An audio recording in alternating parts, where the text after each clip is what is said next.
All right. I think it's time to dive in. Let's see what's going on here. Been waiting all day. All friggin' day. Let's read some notes. All right, Midnight Alpha test development notes. Character level. Developer's notes.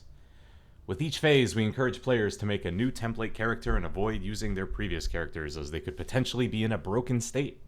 After making a new template character, make sure to talk to Questsirtorin, and he will prepare you for any available content.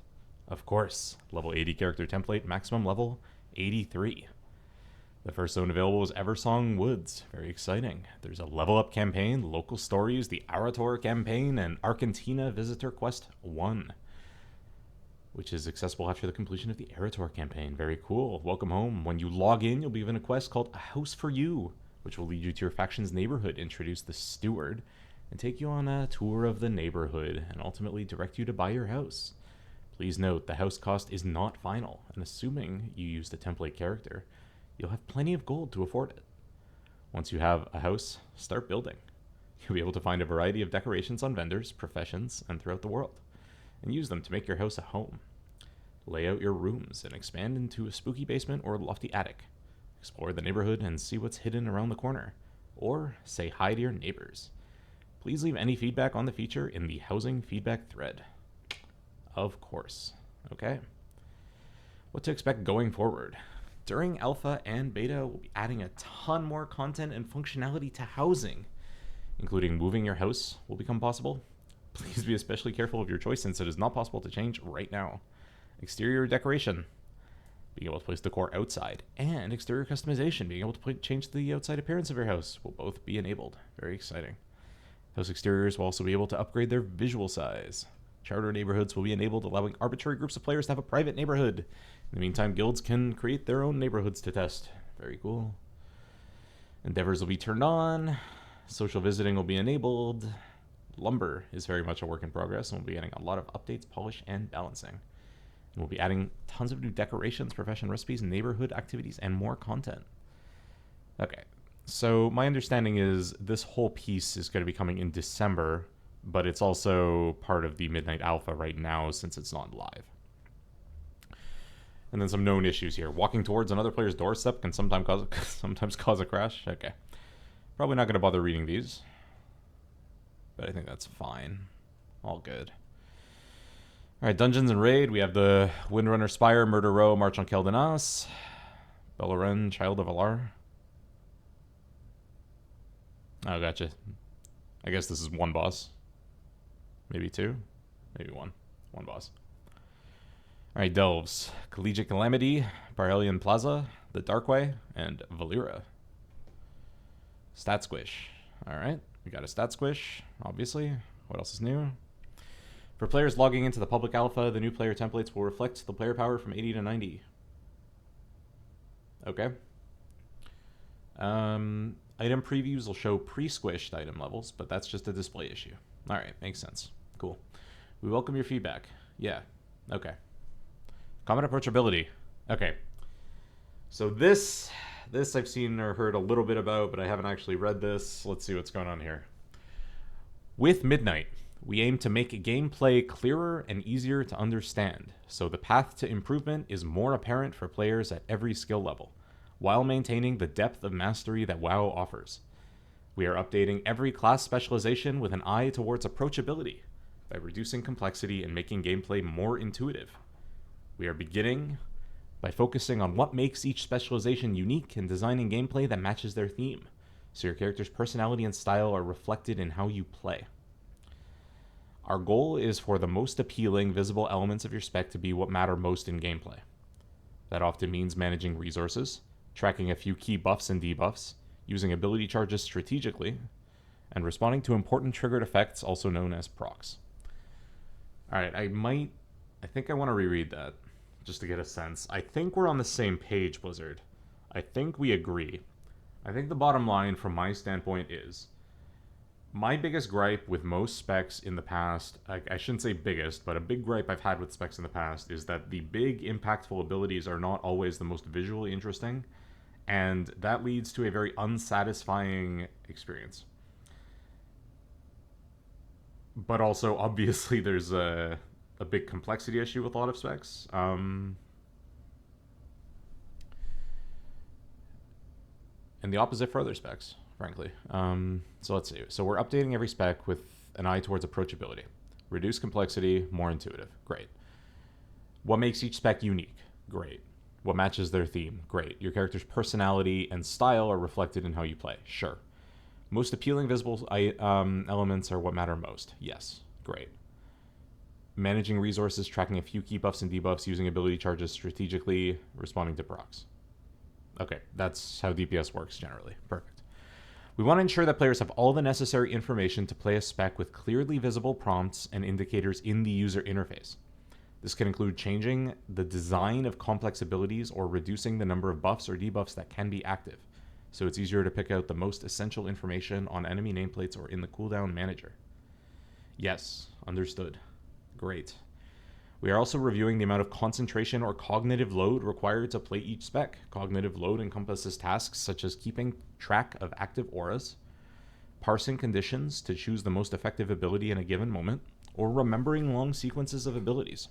Some specs will demand more cognitive load than others by design.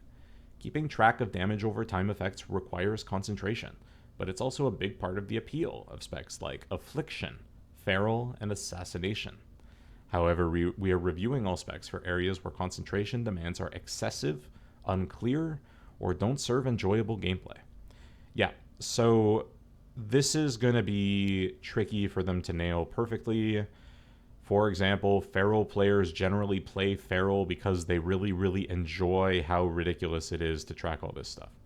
That's just part of what they enjoy. So for them to prune a lot of that in this space would be probably counterintuitive. But there are also a lot of specs that have a lot of things to track and things that require weak auras to track in ways that aren't necessarily fun. Ideas of calculating which thing does more damage than another, how much of an actual stat you have at a given moment, and if you have enough of that stat to justify casting one ability over another. Anytime you need a weak aura to tell you which button to push, not because it's telling you what's off cooldown, but because it's actually calculating something for you, I think that's a problem. I think that's not ideal.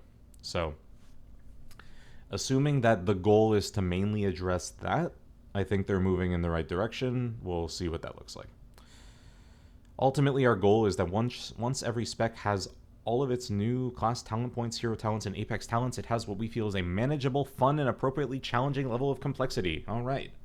Visit the Developer Insight Combat for Everyone in Midnight article for an in-depth look on these changes.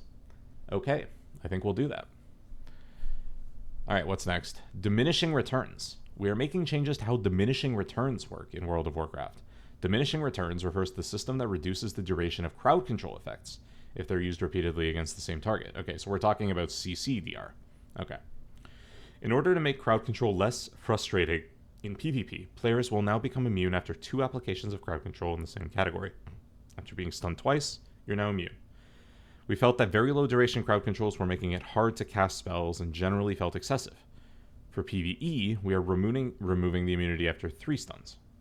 We are removing the immunity after 3 stuns. Okay, that's the better way to say that. Our primary goal here is to remove the need to track diminishing return state on enemies. Great. I agree with this wholeheartedly because CCDR is just one of those things that's very annoying to track, but it's also part of skill expression in PvP. It makes sense for that to exist in PvP. I don't care for it in PvE. Great, good decision. Instead of enforcing a hidden and complex system to reduce the effectiveness of stuns, we are doing a pass on classes and making sure that the amount of stuns and their durations are appropriate. Okay, great. Yeah. Now, like, bottom line is when it comes to, and I'm sure this is part of the big deal that's going on, but when it comes to Mythic Plus, when it comes to managing CC, when it comes to basically everything around the not doing damage part of group content, having to worry about the order that you're pushing your stuns to make sure that you're not DRing your most effective stuns, it's just one of those extra little bits of complexity that, sure, there's a level of skill associated with it, but makes it extremely difficult to intuitively act in a less organized group.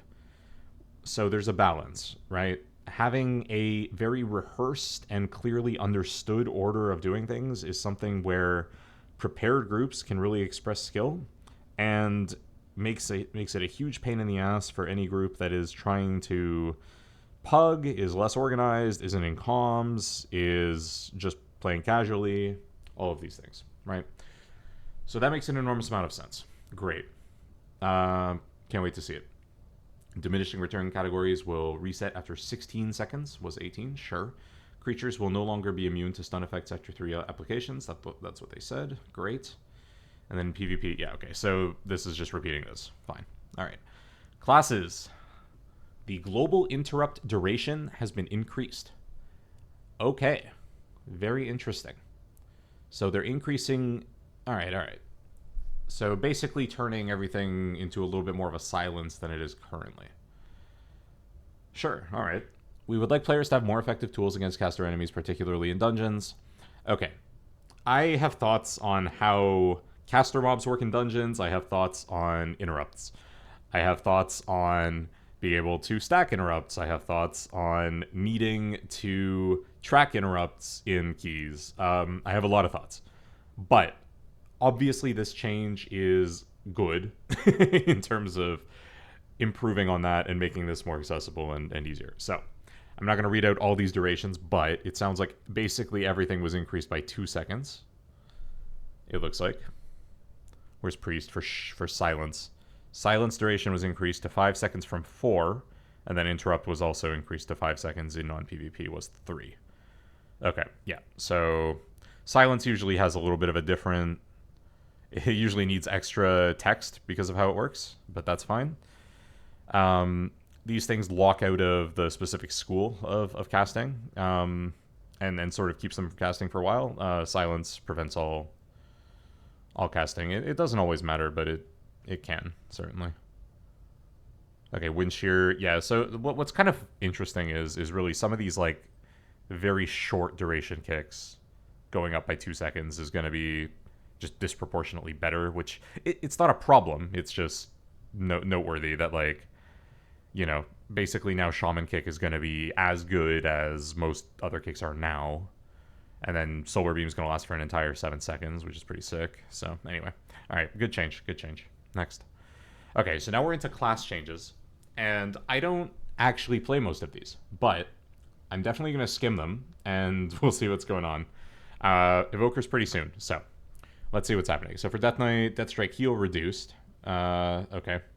Death and Decay increased by 130. Sure, sounds good. Unholy Endurance reduces cooldown of Lichborn. All right. Sacrificial Pact removed. Deathbringer has... right, so every hero talent tree is going to have new talents. So let's see what's happening here. So Deathbringer, we're going to have... Reaper's Mark explodes and increases your crit chance. Deathly Blows is going to increase some damage. And then Echoing Fury is going to also increase some damage. Casting Fury grants 2 stacks of Exterminate. And then Dancing Rune Weapon gains a stack of Exterminate. All right, great. I'm in going through this, I'm realizing that there's absolutely no value in me actually reading these for the specs I'm not actively playing. So what we'll probably do is I'll probably look at Evoker. I'll probably look at... Not that I've been playing Shadow, but I'll probably look at Shadow just for fun. I'll probably look at Demon Hunter, because I've been playing a little bit of Havoc. But I think I'll just skip through the rest for now, because there's not a lot of value. I might read these developer notes, though, for different specs. I kind of want to hear what they're doing. So let's see what's going on here. Going into Midnight, we had a few pain points with Blood Death Knights that we're looking to address. On initial pull, Blood has an incredibly long ramp-up time to get their defensives rolling, but also their offensive power. The main culprit is due to how we turned Bone Shield into a damage throughput resource because of the existence of Shattering Bone and Insatiable Blade. Going into Midnight, we have removed Shattering Bone and redistributed its power into Blood's baseline damage abilities for a more consistent throughput that doesn't require all of the hoops to jump through to start dealing damage. Okay, that sounds appealing as someone who's not playing Blood right now. Sure, sounds good. Less barriers to entry for dealing damage on tanks. Less barriers to entry for tanks. Sounds good. Let's do it. Not to say we can't explore this design in the future, but we will need to be much more cautious and deliberate with these ability designs to ensure it's not encroaching on the already existing resource system of Death Knights. Okay, very curious how that what that actually means. We'll probably have to. I'm going to be trying to consume a lot of content from different content creators and different specs to just try and hear what their takes are on these things. But Blood Death Knight is not one of the most popular tanks right now in, as far as I know, in Raid or M+. That the grip is nice. Like honestly, if you need to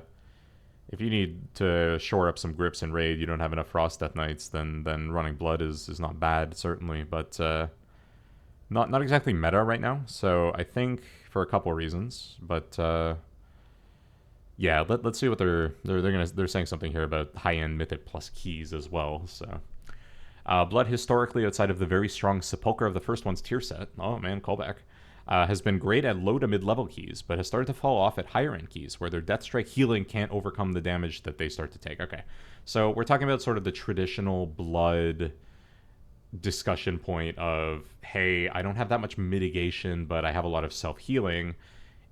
Having mitigation is a lot more important in infinitely scaling content and being able to reduce the damage that comes in rather than try and heal it back. This is so you don't get one shot, so you don't drop very quickly, so you don't get spiked down. It's just the reality of the situation. DR is always more powerful than healing.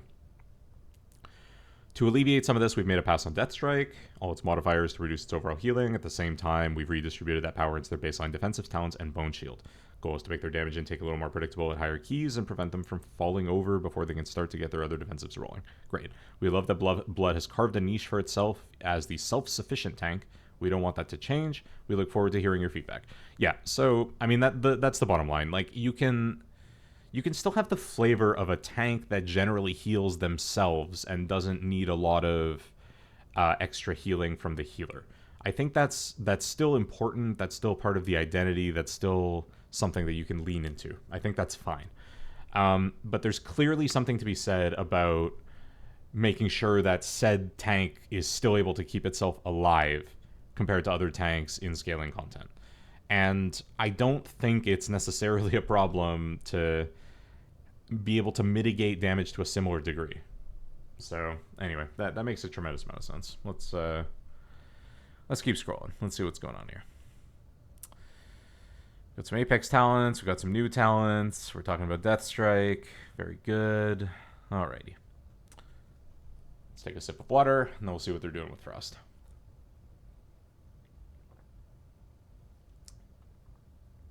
All right.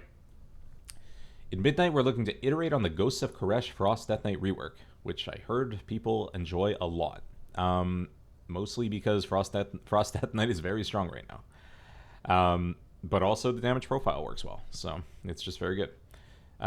Implementing better tuning knobs that allow for the two prominent builds, Frostbane and Breath of Sindragosa, to be able to compete in single target situations. We're also updating Obliterate to be partially dealing frost damage, so we can fine-tune the throughput difference between casting it with Killing Machine and... Okay, so what I'm seeing here is they're happy with the rework, and they're tweaking it, and not in a way that I appreciate. So, sounds good. Great. What's happening with Unholy? No one likes Unholy. It sounded like they were going to do a big rework to it. It sounded like they hated the Festering Wound stuff. Let's take a look. In Midnight, our primary goal for Unholy Death Knight is to deliver fantasy and gameplay that truly embody what it means to be a master of disease and raising the dead. We found Festering Wound to be mechanically overbearing and decided to move away from it. Great. Sure. Look, I haven't played Unholy very much. It seemed kind of overwhelming to me, and also I don't really care for the like summoning ghouls stuff in addition to the disease management. But hey, if they rework it, probably worth trying. Let's see. We're overhauling the core abilities of the spec to create a new rotation that interacts more deeply with your diseases and summoning powers. To deliver this vision, we've introduced a new type of summon called the Lesser Ghoul, placing it at the heart of Unholy's baseline rotation. Festering Strike now grants a buff that empowers your next couple Scourge Strikes to summon a Lesser Ghoul, instead of applying a debuff to a single enemy that needs to be spread and tracked throughout an encounter. I think this is fun. Look, I think specs that have the ability to summon minions are just generally more fun when they summon more minions. So I think moving away from some of these diseases, and I mean, it sounds like they're still going to keep some of that, but I think just summoning more guys is always fun. And we'll see. Like, obviously there's issues with sort of like pets and summons and this kind of stuff. AI has been like the like pet AI has been a bit of a thing in the past, but that doesn't mean that it's not enjoyable and thematic and funny. Um, a phrase I like to use is it's a dot with a body. Generally speaking, when you summon a little guy and it hits something, yeah, that's fine. I'm pretty happy with stuff like that. I think it's fun. We recognize that simply having cool ways to summon armies of the dead doesn't necessarily create meaningful gameplay. Sure, absolutely. Yeah, just summoning guys doesn't make the gameplay loop more fun. It does make it more satisfying generally, but yeah, that's fine. So a new rune spending ability called Putrefy, third rotational partner alongside Festering Strike and Scourge Strike. Putrefy, you'll sacrifice your oldest minion to explode. Sure. We've intentionally placed Putrefy early in the spec tree to enable further fun and meaningful interactions you can opt into. For those worrying about targeting, don't worry, press the button, enjoy the show. Okay, sure. Now that we've covered summoning, let's talk diseases. In Midnight, we've introduced a new single target disease called Dread Plague, which will work against your AoE disease Virulent Plague. As with summoning, simply applying cool diseases is enough, so we're redefining some core abilities and bringing runic power spenders like Death Coil and Epidemic into the mix.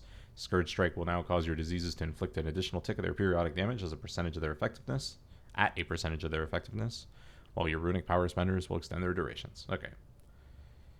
Great. Yeah, cool. All right. So yeah, put up your diseases, your rotational abilities will we'll make them do more damage, and then your runic power is going to extend them. Great, fine, neat. Extending disease duration becomes important because we're also introducing a powerful disease consumption mechanic via a talent called Blight Burst. Okay. When talented into Blight Burst, the explosion effect of Putrefy will consume a significant portion of your disease's remaining duration and deal that amount of damage instantly. Okay. Consuming dot duration to do damage is obviously it's an obvious thing to do with dots. You obviously just have to be careful in how you approach it because dots are fun to have on enemies. They're not always fun to apply. You have to make sure that the act of applying dots is fun and exciting. And if you're consuming duration, there's a couple things that come with that. It means that you might have more stuff that you need to track, and or it means you have to apply dots more often. And as a mechanic, you need to balance that with, is this actually fun? This sounds like they're trying to make it fun, which is awesome. That's great. I always need to actually see in test what it looks like when I see an effect that says this thing consumes dot duration. It's just I've felt it so many times before where I've seen a thing that's consumed dot duration and it's done some real nonsense to a rotation. So hopefully that works out well there. Leveraging the concepts of Lesser Ghoul and Putrefy, we're aiming to unify the Summoner and Master of Disease fantasies. It is funny that, like, a lot of specs you can kind of describe as, like, master of one thing, right? Beastmaster Hunter is about pets. Fire Mage is about fire spells. Great. Okay, we're getting there. Assassination is, I guess, about dots and poisons and that kind of thing. Devastation, I guess you have beams and fire, but really it's just about having kind of dragony spells and that kind of stuff. Shadow, you do shadow stuff, right?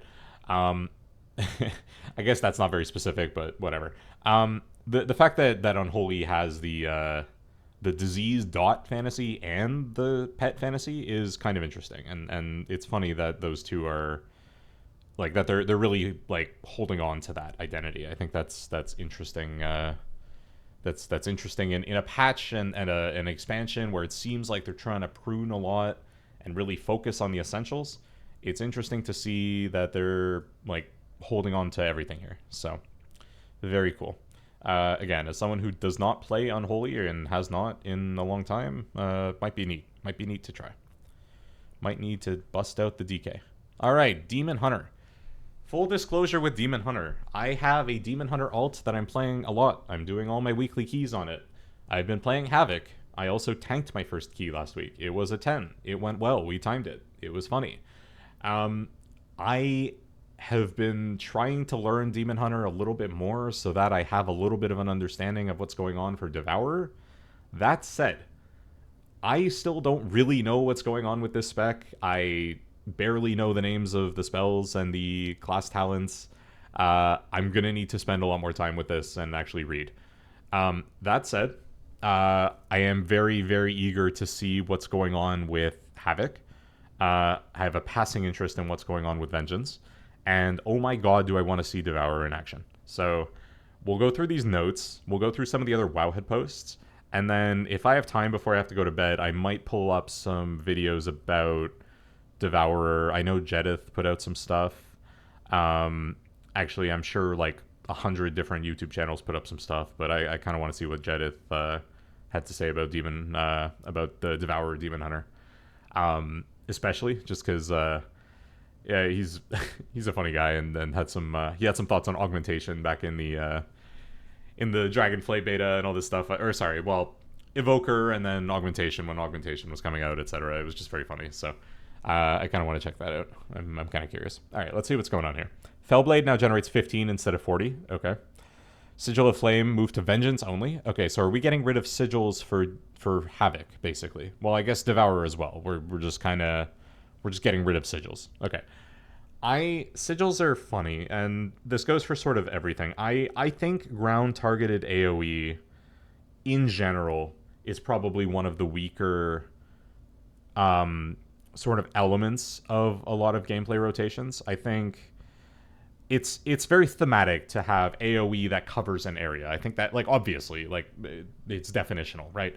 And this idea that, I mean, it goes back to D&D with Fireball, right? Just the idea of having spells that aren't just focused on one thing but do destruction in a big area. I think that's a very cool thing. And clearly Demon Hunter has a few of those abilities through its sigils, whether it's Sigil of Flame for dealing damage, Sigil of Misery for CC, right? The problem is in the flow of combat, spamming your abilities and moving and targeting things to then also have to actually place one of these things on the ground in a specific spot can be and I don't want to call out every gameplay mechanic as being inaccessible or hard. That is one of the harder things for newer players to pick up. It can be annoying, especially when you're playing like a melee spec, for example, to have to deal with putting something on the ground. I know a lot of them have it, frankly. Look, we have Consecrate, we have Death and Decay, right? Like, fine, I get it. And a lot of players make cursor macros to deal with this, right? They say, okay, you know what? This is actually a pain in the ass to actually have to put this thing on the ground and click. I'm just gonna make a cursor macro so that it's a little bit easier, and that leads to some nonsense too. Like sometimes you'll like throw the thing like at a wall or on the ceiling or something like that. Not necessarily talking about Sigil of Flame specifically, but you know, all of these sort of ground targeted things. And the fact of the matter is that you wouldn't really lose much by just having these things like target your primary target and just go on the ground there and that's it. You lose a little bit of skill expression. I get that. But I think there's a very good argument for just like cutting out a lot of this stuff. And if you do want to have abilities that hit things in an area, for PvE, it's generally sufficient to have it targeted on an enemy. It's not always going to be optimal to do that. You're going to lose some value at times. And there will be moments where it's frustrating, like whether it's because enemies are jumping out of combat, you know, whatever. That said, it's a trade-off, and having to deal with actually putting stuff on the ground and not using a cursor macro is very, very annoying. There's a reason that in the single button rotation, most of these abilities just do that. They just target your main target. They go on the ground under them. That's it. And there's a reason they added talents for that as well. I think Precise Sigils or something is, just reading from this list, I think that's the one that makes it so that they go on your enemy, right? So reading all of that back, if I think what from these kits is a little bit extra, is a little bit annoying that we might be able to prune away and sort of focus on the core stuff, I think these talents where you're placing a circle on the ground or these spells is probably a good place to start. So with all that said, it sounds like we're getting rid of sigils. Or at least maybe Vengeance is keeping them, but Havoc's definitely losing it. We also lost all of the following talents: Chaos Fragments, Demon Muzzle, Flames of Fury, Precise Sigils, Rush of Chaos. Okay. I have no idea what any of these do off the top of my head. I'd have to pull up the talent tree. We can do that later. That's fine. Anyway, great. Hero talents. Okay, Annihilator is the new hero talent that they're adding. That's going to share between Devourer and Vengeance, right? Yeah, Vengeance. Okay.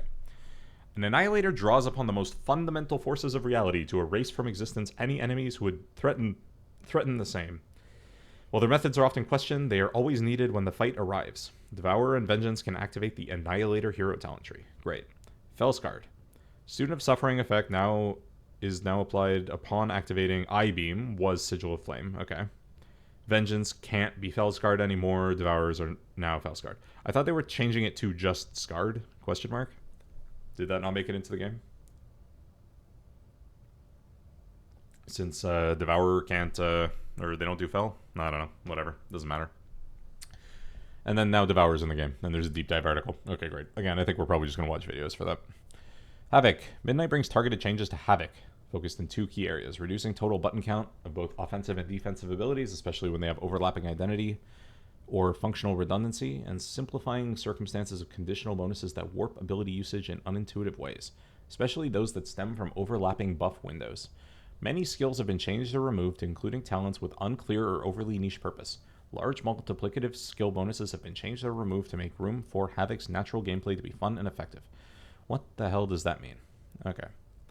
Overlapping identity or functional redundancy. Reducing button count of offensive and defensive / utility, especially when they have overlapping. Okay. So I have a feeling that this is going to be a theme for a lot of DPS specs, but the idea being, hey, your spec has a lot of buttons and some of them kind of do the same thing, and you just kind of push one some of the time and you push the other one the other bit of the time. What if we just had less buttons? Okay. All right, fine. Let's see what's going on here. So Desperate Instincts, Blur now reduces damage taken by an additional 10 damage. Okay, so everything that says redesigned, unfortunately, I don't remember what the... I probably won't remember what the original thing is, but we'll see. Okay. So Netherwalk is gone. Now a passive skill. Slip into the Nether when you activate. So when you blur... Okay, so when you blur, you become immune for 2.5 seconds. So they got rid of Netherwalk and now said Blur... you can now talent into Blur, giving you an immunity. And that's a short immunity. 2.5 seconds is very short. Essence Break has been redesigned. Okay, so as a baby Havoc player, Essence Break is one of those abilities that I would put it in that same category of like Engulf, for example, with Devastation. One of those spells that you can opt into to make your rotation a little more complicated. I guess it's more like Shattering Star, I guess, really. The idea that you kind of just add another button to your rotation so that you do a little bit more damage overall, right? So now, let's see. So Essence Break now. Slash all enemies in front of you for chaos damage, causing Chaos Strike and Blade Dance to deal additional chaos damage to them for 4 seconds. Deals reduced damage beyond 8. Okay, unfortunately, I don't know how that differs from the current implementation. Oh, this is terrible. I was like, doesn't it do something similar right now? Something similar, right? It's something like that. Oh, goodness. Glaive Tempest has been redesigned. The final slash of Blade Dance consumes 35 Fury when it strikes 4 or more enemies, launching 2 demonic glaives in a whirlwind of energy, causing chaos damage over 3 seconds to all nearby enemies. Okay, cool. Okay, the final slash of Blade Dance consumes 35 Fury when it strikes 4 or more enemies. Oh, that's interesting. Okay, so Blade Dance is gonna consume more resources in bigger AoE and do more damage. Okay, I don't know if I love that. We'll see. Maybe. Demon Blades now automatically overrides Demon's Bite. Blur now reduces damage taken by 25% and no longer increases dodge chance. Okay, I guess that just makes it more straightforward. Dodge chance isn't always super useful in PvE. It is sometimes, especially if you're a tank, but not always for Havoc. This is for Havoc, so good. Collective Anguish, Demonic, and The Hunt has moved to Havoc. Okay, so I guess they're getting rid of The Hunt for Vengeance, because I think Devourer also has The Hunt. So Vengeance isn't going to have The Hunt anymore. Okay. The following talents and skills have been removed. Fell Barrage, Fell Eruption, Looks Can Kill, Improved Fell Rush, Insatiable Hunger, Restless Hunger. Okay. Sure. Interesting. Alright. Funny enough, I have no idea how this is going to affect my enjoyment of the spec. This seems neat. And I need to look at the talent tree to remind myself what the hell is going on here with these. So, great. All right, what's happening with Vengeance? Probably not going to read this whole bit, but let's see what the developer note is. Vengeance's Midnight updates are primarily focused on improving the natural usability of its defensive kit. Okay. Before Midnight, Vengeance had defensive gaps that made it susceptible to difficult to understand deaths. It relied heavily on effects that were conditional or ramped up over time, and it skewed too heavily towards effects that were predictive in nature and required advanced knowledge of encounters to use effectively. In Midnight, Vengeance's defensive kit has been significantly streamlined by increasing baseline defensives, by making demon spikes easier to maintain at a high rate, by replacing complex ramp-up effects with simpler versions that require core rotational gameplay, and by reducing emphasis on predictive effects to make room for more potent reactive ones. Additional changes aim to simplify and clarify Vengeance's offensive rotation. Alright. Call me stupid, but when I was playing Vengeance for the one time in a key, I kind of just pushed my offensive buttons willy-nilly at random, whatever was available, I just kind of pushed it. I kind of had no idea what actual sequence I was supposed to do. So I'm not going to say that that's the fault of the game. Probably should have actually read a guide before then. I kind of just jumped into a key and was like, all right, let's see what happens. There are quite a few damaging abilities in that spec that at first glance kind of seem like they're just kind of doing the same thing. And I need to... I'm not going to say that it's absolutely the case, but I appreciate anytime I play a spec, I play a spec for the first time, and I'm sitting there kind of scratching my head, like, damn, I should have read a guide for this. And they say, hey, we're streamlining this a little bit. Look, I feel for people who really enjoy complexity of those specs and like are really happy to dig into it and understand it. It always makes my life easier. So awesome. All right, let's see. Hey, Zeke. We are reading patch notes. Very exciting. Alrighty. So we have a new talent for that's increasing fizz damage. Very cool. Fellfire Fist. Yeah. Okay. So not gonna know what half of these do because they actually just affect spells that I have no idea what they do. So great. Meta has increased duration. Cool. Calcified Spikes has been redesigned. Demon Spikes reduces damage taken by 5%. Okay. Feed the Demon's been redesigned. Okay, so that's cool. So the idea is you spend Fury, you reduce the remaining cooldown on Demon Spikes, and then you spam your Demon Spikes. Okay, I mean, like, that's... I kind of expect that. I think that's reasonable. I think, like, generally speaking, look, I think it's valuable for tanks to...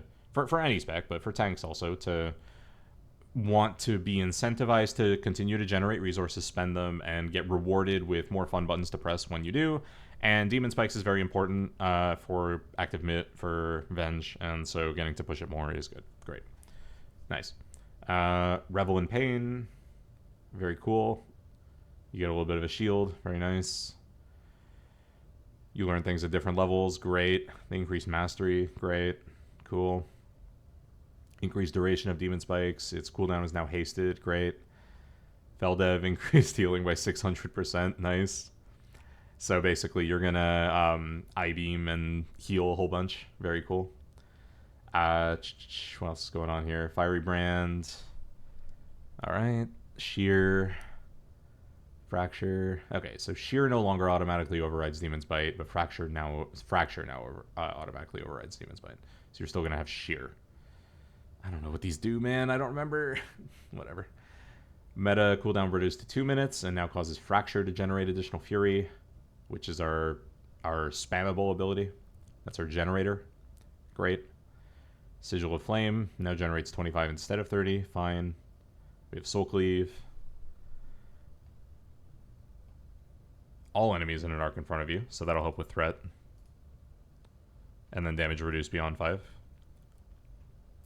I think stuff like this is also important too. Like, what the hell is the point of having tank damaging abilities target capped in terms of like which ones they can hit? They should hit everything. If they do damage, like reduce damage, fine, but you should hit everything. You're a tank, like whatever. Spirit Bombs, hasted cooldown, higher base amount, perfectly balanced glaive now also reduces the cooldown of Fracture. Void Reaver. Okay, wait. Fracture has a cooldown? Okay, whatever. That's fine. I guess it does. All right, what else is happening here? Okay, so because they're getting rid of sigils from the DPS specs, they moved this stuff to Vengeance. They got rid of a whole bunch of talents. Great. Uh, they moved some stuff. Healing into an Absorb Shield. Yeah, okay, great. Fine. Okay, we're not even at Evoker yet, but this is okay.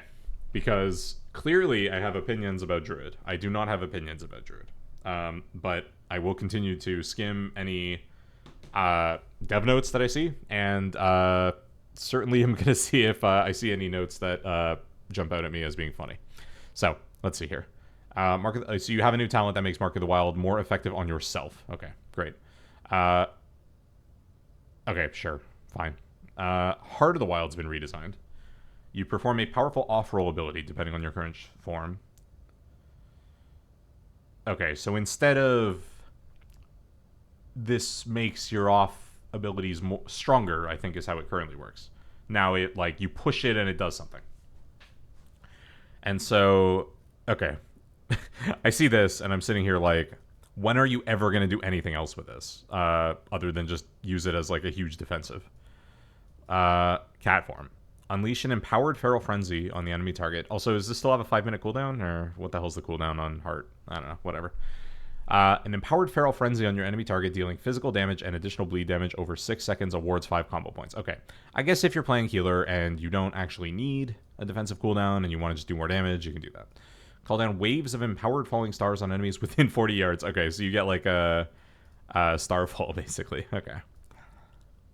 Okay, I mean, like, look, I don't know if this stuff's actually going to be worth pushing, like, for offense.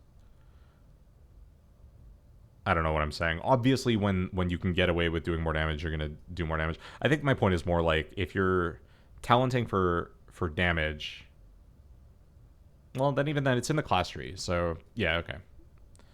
You're probably going to have this, and if you're doing meme content, you're doing this, and this seems strong too, just to have an extra group heal. I mean, why not, right? But 30% max health for 20 seconds is insane.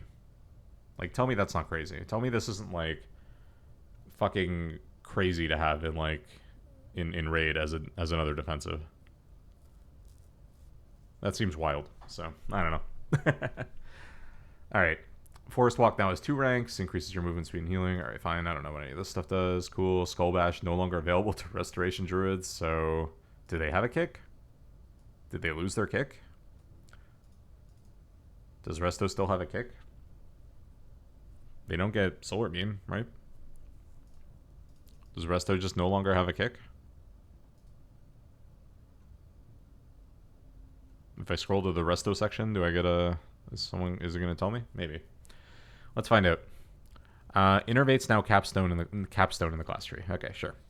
The following talents have been removed. Okay, fine. Rip. Whatever. Do. We have some hero talent stuff. I don't know anything about this. Great.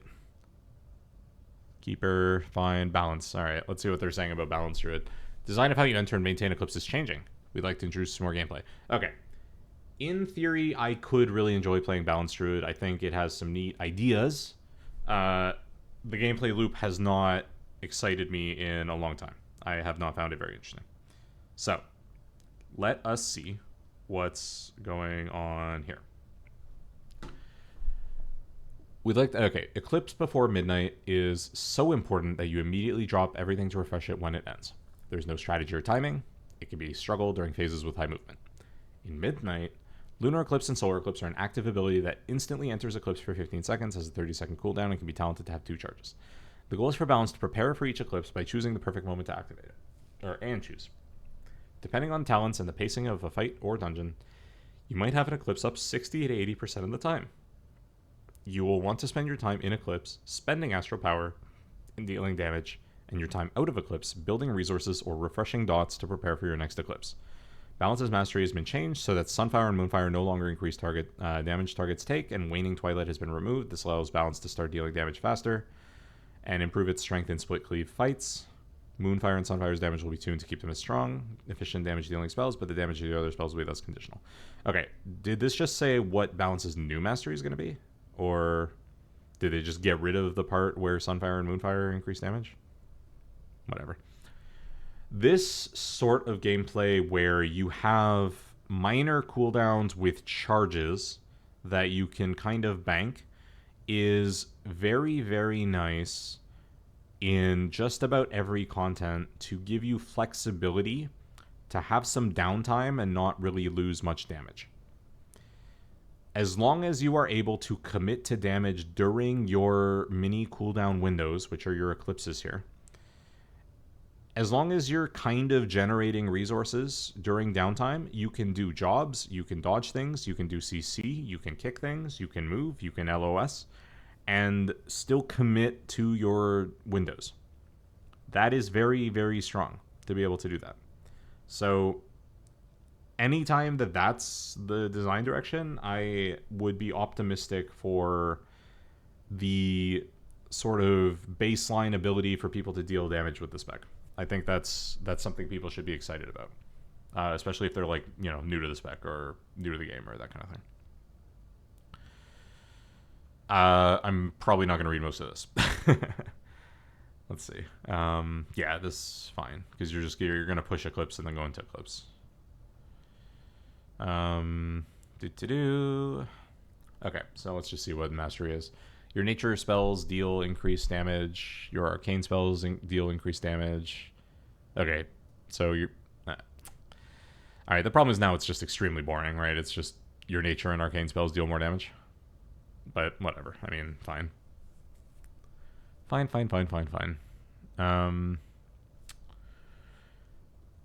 Soul, Star-Lord, Touch, Starfire...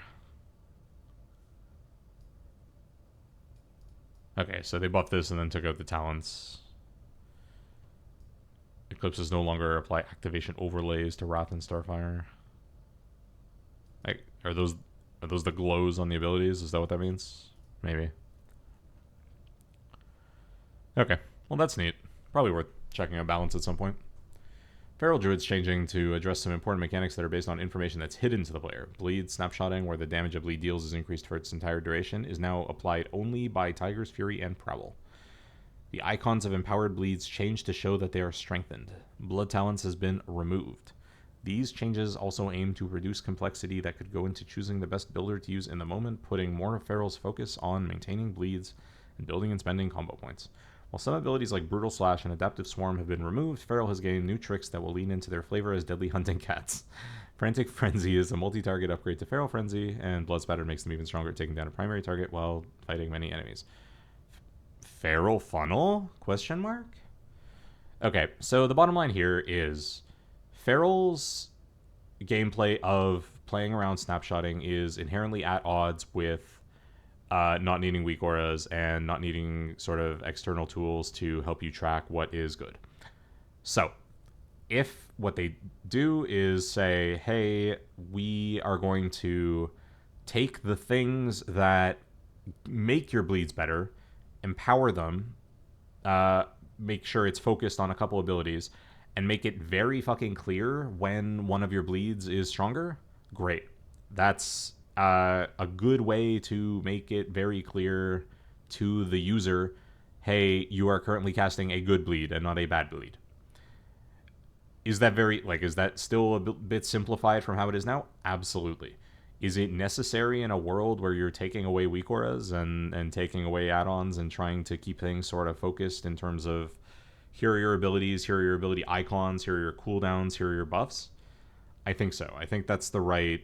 Or at least, look, I don't know if it's the right way to do it. I think it's a correct way to do it based on that. So, alrighty, let's see what's going on in this space here. Probably not gonna recognize most of these abilities or anything. Swipe. Oh no, swipe damage. Wah. My cat. Meow. Okay. Guardian Druid's rage economy is very oversaturated, particularly during cooldowns and in multi-target contexts, resulting in excessive APM and unintuitive resource management. We're aiming to smooth out rage income and provide healthier outlets. Additionally, we're pulling back in areas where survivability feels contingent on having multiple layers of defensives, and improving a smaller set of baseline abilities instead. Okay, great. Good stuff. I I've not played Guardian 1 second of my life. Hopefully Guardian Druids enjoy that. Um, I don't know. I don't know that this addresses what makes Guardian a lesser picked spec for a lot of content. Um, but I also probably couldn't articulate to you exactly what it is that makes Guardian so undesirable right now. Whether it's I don't know, lack of damage, lack of utility, I couldn't tell you. But yeah, I'm curious. I'm curious to hear what's happening in Guardian Land. All right, what's happening with Resto? We are significantly reducing the number of buffs Resto Druid can apply to allies and make raid frames and target frames easy to parse and always show your important effects. Okay, so again, in a world where add-ons are gone, weak auras are gone, and you need to rely on base Blizzard frames, and that information is customizable, but to a limited degree, and it needs to be intuitive, and it needs to be obvious, and even the baseline UI needs to sort of more or less get you there. You cannot have too many HOTS, too many debuffs, too many dots, too many things to track, too many icons that look similar that you have to manage. You kind of need to streamline a little bit of that. I get this. I think this is just part of this bigger push to move away from needing to track a lot of that stuff. So, if they're saying, "Hey, look, we know that your fantasy is applying all of these heal over time effects and these buffs and this kind of stuff, great, but we need to reduce some of the like the visual aspect of how many buffs you see on a given target at any given time," right? Yeah, that makes sense. Also, this is just very funny, but what it says next is Restoration Druid's Mastery will also be more effective per healing over much more effective per healing over time effect active, as they can now only apply up to 5 heal over time effects to allies. How many heal over time effects are they applying right now? What do you mean only up to 5? What? how many fucking buffs are we tracking right now? How many? How many? What's going on? All right, what else here? We're also streamlining several cooldowns and actives we felt were redundant with other tools in the kit by either removing them or combining them with other abilities. Finally, we're also reducing the amount of maintenance buffs by making targeted changes to Life Bloom talents and offering a way to maintain F-Flow automatically on your Life Bloom target. Great. I don't play Resto, but should be funny. Yeah, anyway, this is cool. I'm sure, like, bottom line is, I'm sure a lot of this will read like nerfs or big changes or this kind of thing, but I think this is probably in line with a lot of what they're trying to achieve. So, all right, we're now at Evoker. We've made it. We've made it to Evoker. I have only seen a couple things for Og and Dev. I've been trying to spare it for this moment where we go through the notes. Holy crap. All right, let's see what's going on here for Evoker. For the hero talents, again, we have new hero talents for each hero talent tree. So, Chrono Warden, Chrono Boom, Tip the Scales cooldown is reduced by 30 seconds. Huh. Okay. Okay. So, just a minute 30 baseline for Chrono Warden. Okay. Overclock. Chrono Warden's Flames maximum damage or healing is increased by 40% up to 350%. Okay, it's just Chrono Flame stronger. Fine. And then Energy Cycles. Temporal Burst grants Essence Burst every 6 seconds. Okay.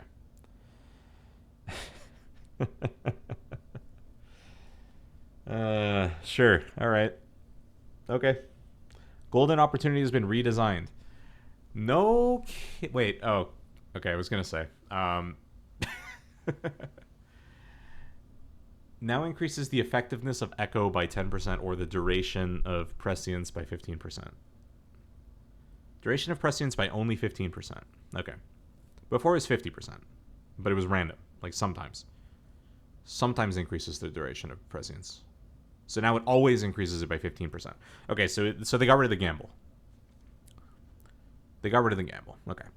My question is, how much does the gamble matter anymore? Because the biggest problem with the gamble was that it affected your ability to pick meaningful EM targets. And as we get into the next little bit, that's not a thing. So, so I don't know how much that matters for them to get rid of the Gamba around Prescience, but fine. Golden Opportunity just says Prescience is always better, or it's always longer, I guess. Anyway, all right. Scale Commander, new talent, Command Squadron. While flying during Breath of Eons or Deep Breath, you are assisted by a squadron of Drakthir who assault enemies with Pyre, dealing fire damage to nearby enemies up to 8 times. Okay, literally the tier set. So they literally took the tier set and made it a hero talent. I will tell you, I think this hero talent is, or sorry, this tier set is really, really funny. I think it's really thematic. I think it's very cool. I think it's insanely frustrating sometimes. And hear me out.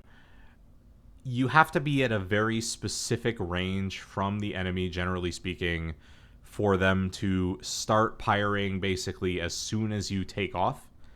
And if you don't, that can be the difference of up to 1 second of additional flight time needed, essentially, to actually sort of have them start doing damage.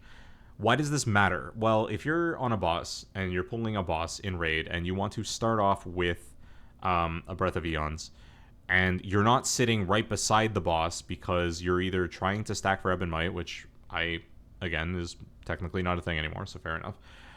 Spoilers. Or you just don't want to pull the thing, you don't want to stand so close that you pull it, you kind of need to stand back and start flying from a further distance. And the fact that they don't start pyring until you're essentially within melee range of the enemy is really, really frustrating for dealing damage. It's not the end of the world, it's not the biggest problem, and frankly, I think this tier set and ability is just very, very funny. So I don't hate that, but we'll see. Concentrated Power. So your Mass Descent or Mass Eruption strike an additional target. Okay, this is really nice. Just now. Okay, actually, so this is just very funny. So this is something you're always going to have. So Mass Disintegrate, for example, now just always hits 4 targets. It just always hits 4 targets. Scale Commander always, okay. All right, this is getting funny. This is interesting. Okay, so we went from beaming 3 to beaming 4. The current tier set beams 5 sometimes, but now you're just always going to beam 4. Okay, sure. And then Mass Eruption's kind of funny. Just the way that it works, you don't visually notice it, but obviously just this is a node that makes Mass Eruption do more damage. Fine. And then Refined Essence. Essence abilities deal 15% more damage. Okay, so your Pyre and Disintegrate and Eruption are doing more damage. That's just one of the boring, hey, you do a little more damage talents, whatever. Slipstream now grants a charge of hover instead of granting full charges. Unlucky. Oh, man.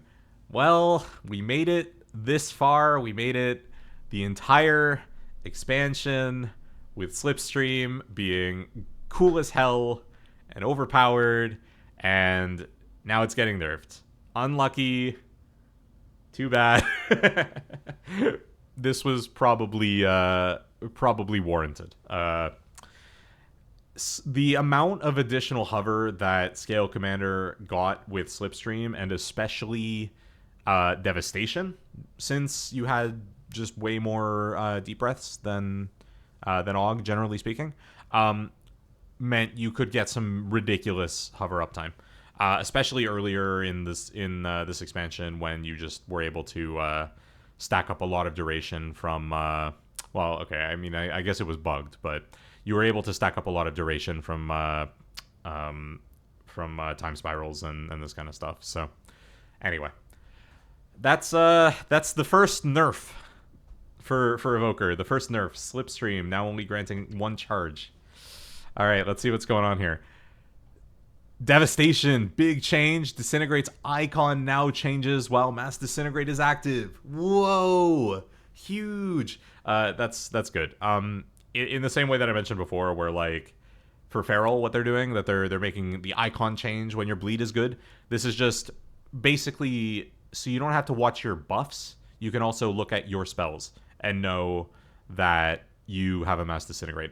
Now, when you play Evoker enough, you will start to just know when your next Disintegrate is a Mass Disintegrate, because your empowers, like it happens when you empower. You only have 2 empowers. It's not that hard in your mind. There's not that much else to track. You'll get it. Like it's pretty clear. Oh, I did a Fire Breath. My next Disintegrate is going to be Mass. Oh, I did an erupt. I did an Upheaval. My next Eruption is a Mass Eruption. You'll and noting that, oh, if I did 2, then I have 2. If I did 1, then I have 1. Like you'll vibe it out through time.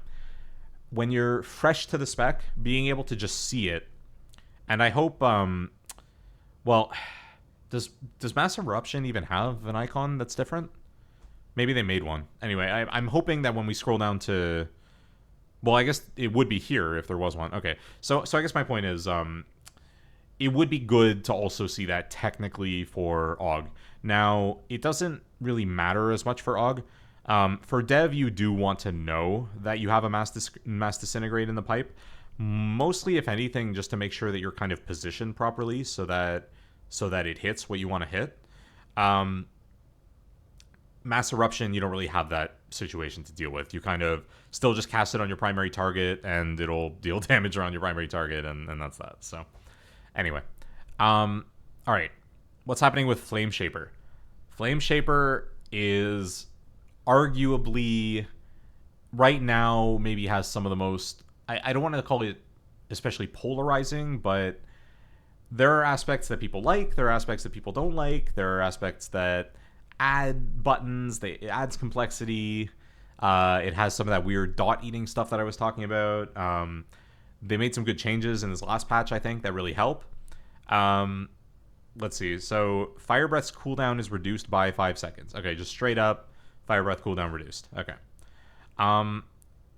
So you're going to desync even more a little bit here. Okay, whatever. It doesn't matter. Fire Breath's cooldown is reduced by 5 seconds. Fire Breath's damage over time lasts 4 more seconds. Okay, so far sounds good. Pretty reasonable. Dream Breath and Fire Breath now have a 50% chance to generate Essence Burst. Fire Breath now has a 50% chance to generate Essence Burst. Okay. That's okay. I don't, what's the best way to put this? Having Essence Burst be RNG is pretty central to DPS Evoker, whether it's Augmentation or Devastation. Having RNG on your mini cooldowns through your empowers, what that generally means is that your openers now have RNG in them. So without having read any of the rest of what's going on here, for example, if I were to open and cast a Living Flame, which frankly, look, there could be some RNG in that, fine.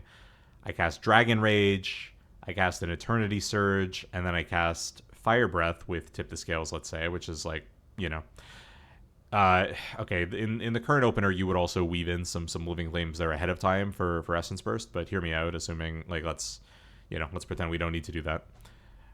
You would then, half the time, have 1 charge of Essence Burst, half the time have 0. So your next, like, your next spells depend basically on whether or not you've generated an Essence Burst from that Fire Breath. That's fine, technically. It's not the biggest deal in the world. It's just that, generally speaking, people... Okay, I shouldn't generalize.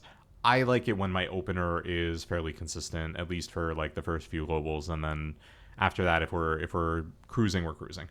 And that it's just because it helps me get into a vibe. It helps me, like, you know, connect a little bit more and make sense of what's going on. So having RNG just very early in the rotation, in the opener, is okay.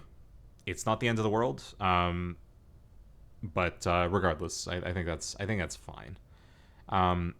Having more ways to generate Essence Burst it's a balance. Having too many ways to generate Essence Burst can mean that your normal essence doesn't matter, but anytime that you're sitting there as DPS Evoker and just spamming Living Flame because you don't have any resource kind of feels bad. So there's a balance there. You want to have sort of enough resource economy that you're not just always sitting there spamming Living Flame, but having a little bit of filler is fine. Okay. I'm seeing more than 3 new talents here, which means they got rid of some. So what's going on here? New talent Twin Flame.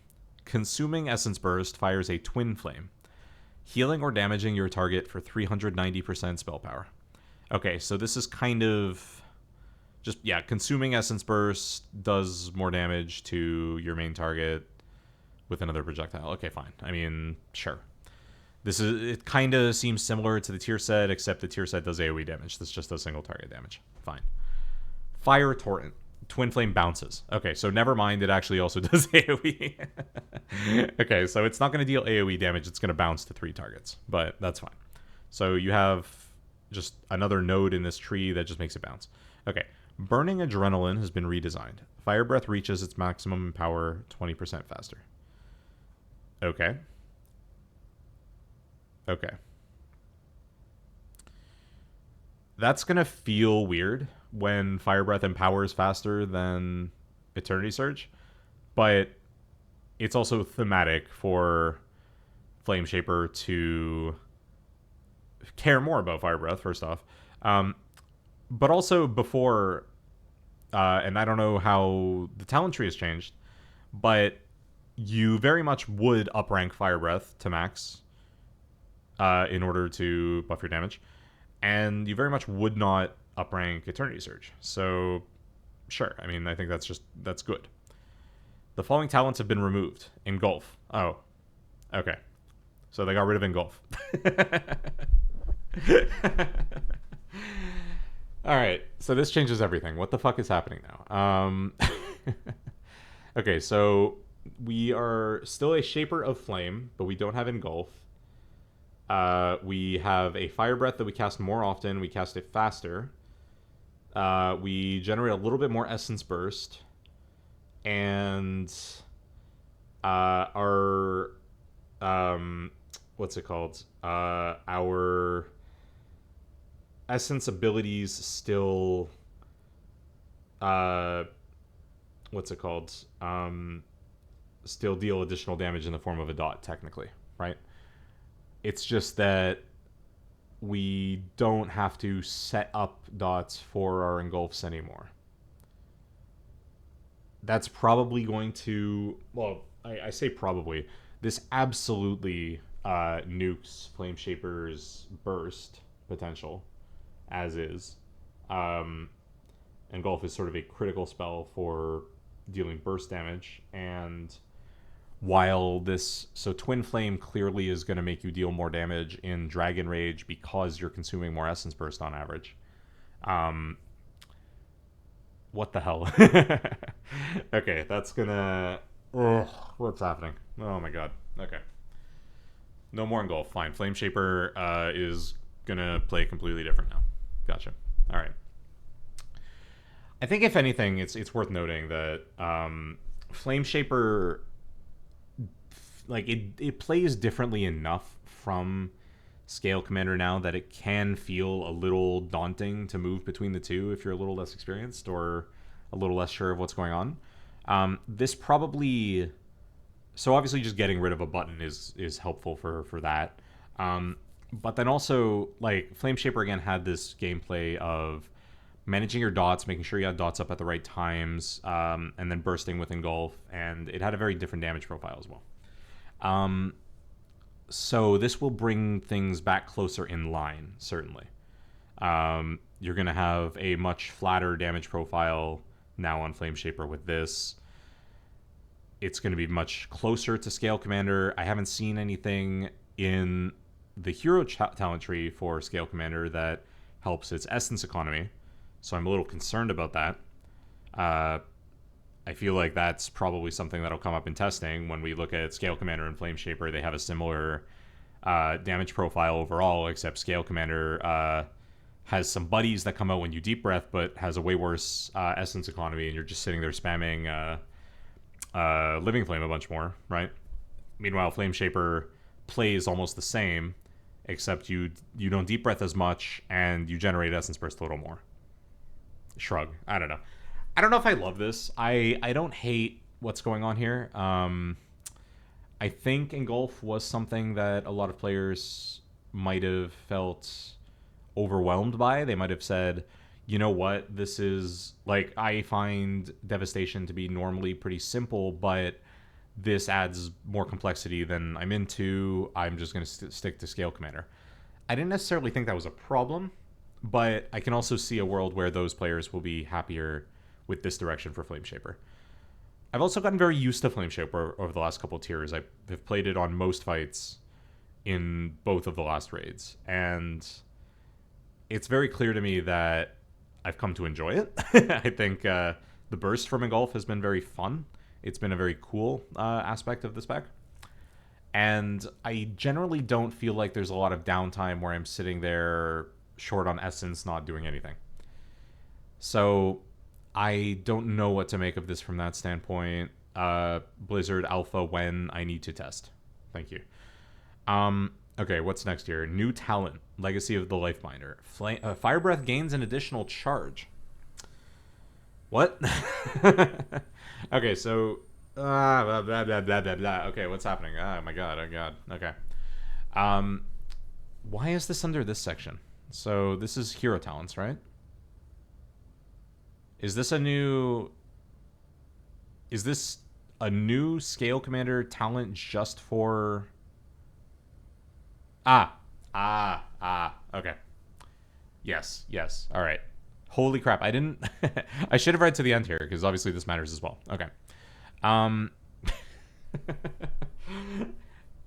I promise that if you've spent any time online and have watched streams or watched YouTube videos, you've probably, and especially any sort of React content or this kind of thing, you'll probably go and have a moment where you'll be like, just keep reading. You didn't get to the thing yet. You're missing critical information.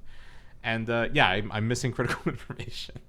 I thought we were getting into the spec talents, but what's happening here is, so we have 5 new talents. They got rid of 3. There's 1 more. So this one is also a hero talent. It's in the hero talent tree. Legacy of the Lifebinder, Fire Breath gains an additional charge. And then for Prez, it's Dream Breath. Okay. And then also Consume Flame has been redesigned. Okay, so Consume Flame is the piece that I was missing because I figured, oh, they got rid of Engulf. They're just not going to replace it. It's just not going to be a thing. No, it's still a thing. But let's see how it works now. So now, Disintegrate damage consumes 0.6 seconds of Fire Breath from enemies it damages, detonating it for 150% of the amount consumed. Pyre consumes 3 seconds of Fire Breath from enemies it damages, detonating it for 150% of the amount consumed. Okay, so worth noting. Disintegrate has 4 ticks baseline, 5 ticks with Azure Celerity. So a full Disintegrate will consume 3 seconds, right? 6, 12, 18, 24, 30. Yep. So a full cast of Disintegrate with Azure Celerity will consume 3 seconds of Fire Breath. A Pyre will consume 3 seconds of Fire Breath. They will both detonate for 150% of the amount consumed. So you're never in a position where you're like, so this is always going to mean you're dealing more damage with this. Great. This might affect Catalyze. I wonder if that's still a thing. Because if I were making this, I would probably be like, Catalyze is weird. Let's just get rid of that so that we don't care that we're reducing Fire Breath duration. Because this is what I was saying before, right? The idea that you have to make sure that you balance the act of applying the dot, the consuming of the dot, and actually watching for it and monitoring it. And with Devastation and Fire Breath, so Fire Breath obviously is, as it's a cooldown. You don't really like just reapply it on by like at will, but you do uprank it. Generally speaking, to deal more upfront damage and to synergize with talents like Molten Embers and deal more damage that way during that window. But you have to balance that with talents like Catalyze, where you need the Fire Breath uptime in order to make your Disintegrate do more damage. So those things are at odds with each other. And generally speaking, if you have both of those talents, you kind of need to make some trade-offs and some choices. And often you won't take both talents because it sucks. So, but what we're looking at here, or I shouldn't say that you, anyway, whatever, it doesn't matter. Moving on. This is interesting that we still have the consume Fire Breath mechanic. We're getting another charge of Fire Breath. We're getting extra cooldown for Fire Breath. So we're just going to be pushing Fire Breath more, and we're empowering it faster, which is good. All of that's good. I think that's fine. I'm just going to have to see how this plays in test, and I think we're going to have to scroll down and see what happened to Catalyze. Because if Catalyze is gone, I don't think there's any reason to be upset about this. I don't think it is going to be a problem or complicated or confusing in any way. And I mean, look, you still lose some of the burst profile that Engulf had ostensibly here.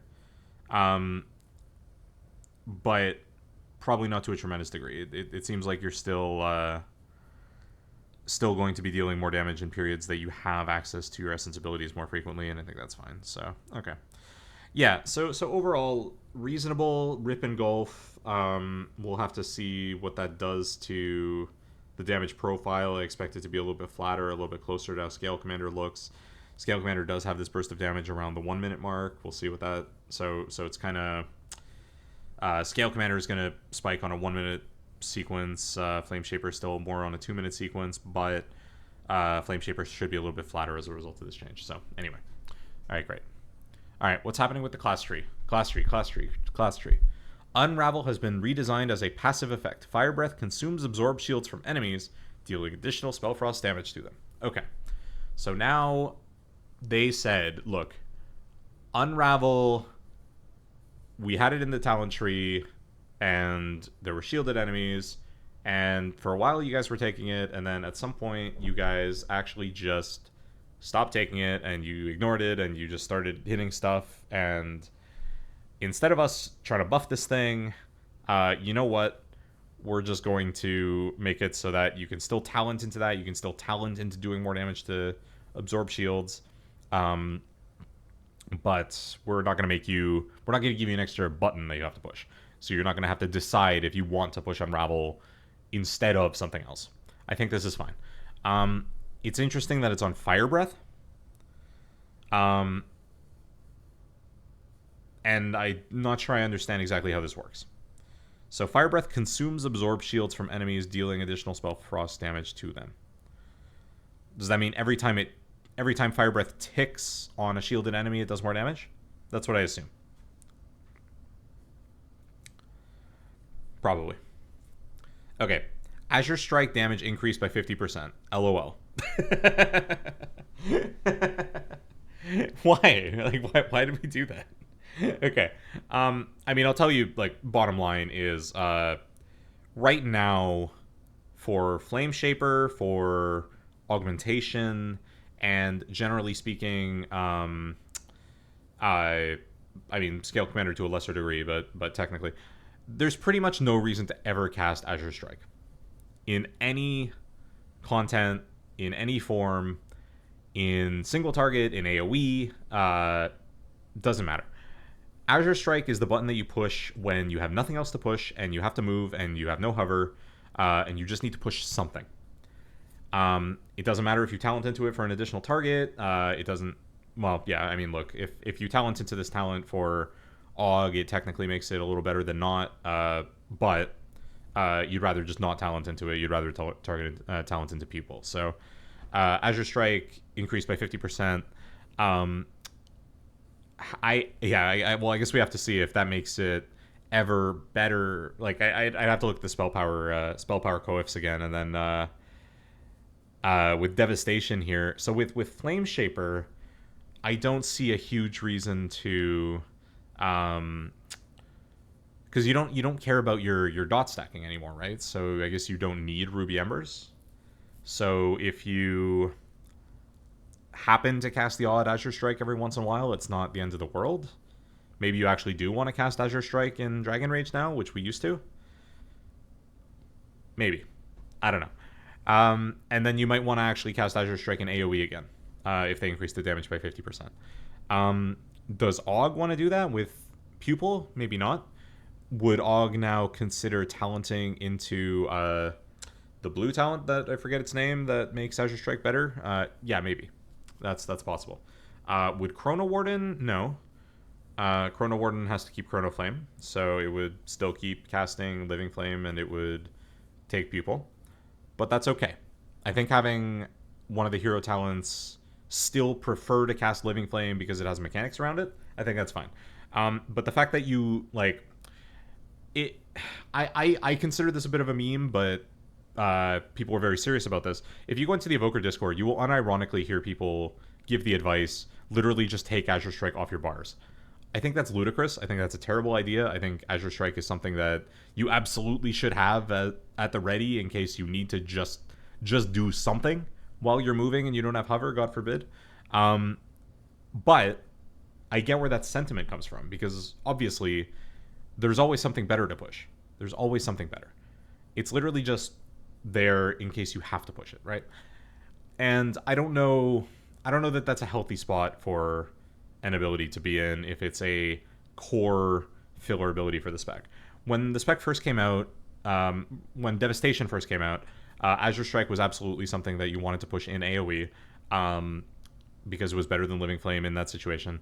And then in Dragon Rage, you absolutely want to use Azure Strike as your filler because it comes out faster than Living Flame, especially if you would generally take Living Flame with the talent that makes it cast fast slower. I'm blanking because it's been a long day and I'm tired. So this could bring us back to that paradigm. I think that's likely. All right, I think that's all I have to say about Azure Strike right now. let's keep going. Leaping Flames now changes the icon for Living Flame while active. Okay, I sense a theme. Great decision. Again, you should always in your head know when your next cast is going to be Leaping Flame. But maybe you'll forget. Maybe it's something that you don't want to have to track. Maybe you cast Fire Breath and you casted a whole bunch of Disintegrates and you forgot, and then you go to cast Leaping Flame, or you go to cast Living Flame, and you got more Essence Burst than you expected, and you're like, oh crap, I overcapped or something like that. Having it on the icon is generally always going to be better than having to track buffs. Great. This is just always going to be a good change whenever they do this stuff, where instead of making a thing glow, they change the icon, or just to make it clearer what's going on. I think that's always going to be a good thing. So this is not relevant to most players right now that use weak auras and or like rather reasonably advanced UIs. It is very useful for players with less sophisticated UIs, 100%, and especially if they change a lot of this stuff. All right, augmentation. Developers' notes. The goal of these changes is to simplify Ebon Might targeting in raid environments. Okay, so this is a thesis that I have had since the spec came out, that Ebon Might targeting in raid environments has an outrageously high skill ceiling, a crazy skill gap compared to what other specs are capable of in terms of the difference between base level gameplay and top end gameplay, has some ridiculous play in terms of how to ensure that you are buffing the correct targets at any given moment. It has some incredibly unintuitive aspects where players in the past have cast cancel aura macros to intentionally remove Ebon Might from themselves so that the augmentation player could push Ebon Might and ensure it went back on those players, or onto different players, sorry. The way that prescience works and having variable duration is a crazy thing to have to manage. And the fact that some of your Ebon Mights just by proximity go out to whoever happens to be closest to you means that either you can try and micromanage the other members of your raid to try and stand on you, which frankly is like herding sheep, or just suffer the fact that random people are going to get buffed. all of these things lead to a situation where most players that come and play Og for the first time just get frustrated and they just go, you know what, I'm not going to deal with that. I'm just going to prescience a couple people and Ebonmite goes on whoever goes on, and I'm just going to do that for the whole fight, and that's it. And that is part of what makes it so challenging to balance this spec in a raid setting, especially if they insist on balancing this thing for higher tier guilds to ensure that it's not overrepresented in those guilds.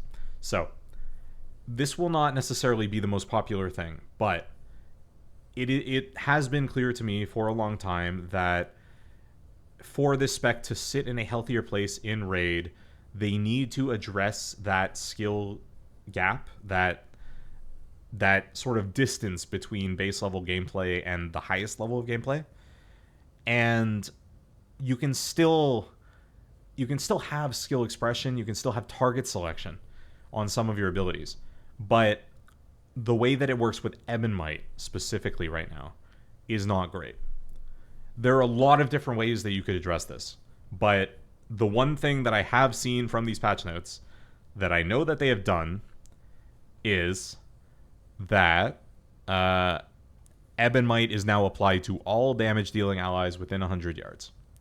So this is absolutely something that will bring that skill gap in. It will rein it in. It will make it so that you absolutely no longer have the ability to do any of this weird degenerate stuff with having people cancel or Ebonmite, with having to stand on specific players at specific moments in the fight. And this is it's a ranked list of most degenerate to least degenerate. Having to maintain a spreadsheet, having to maintain some sort of an MRT note or glowing frames or that kind of thing. You might still want to do that to some extent with prescience, potentially.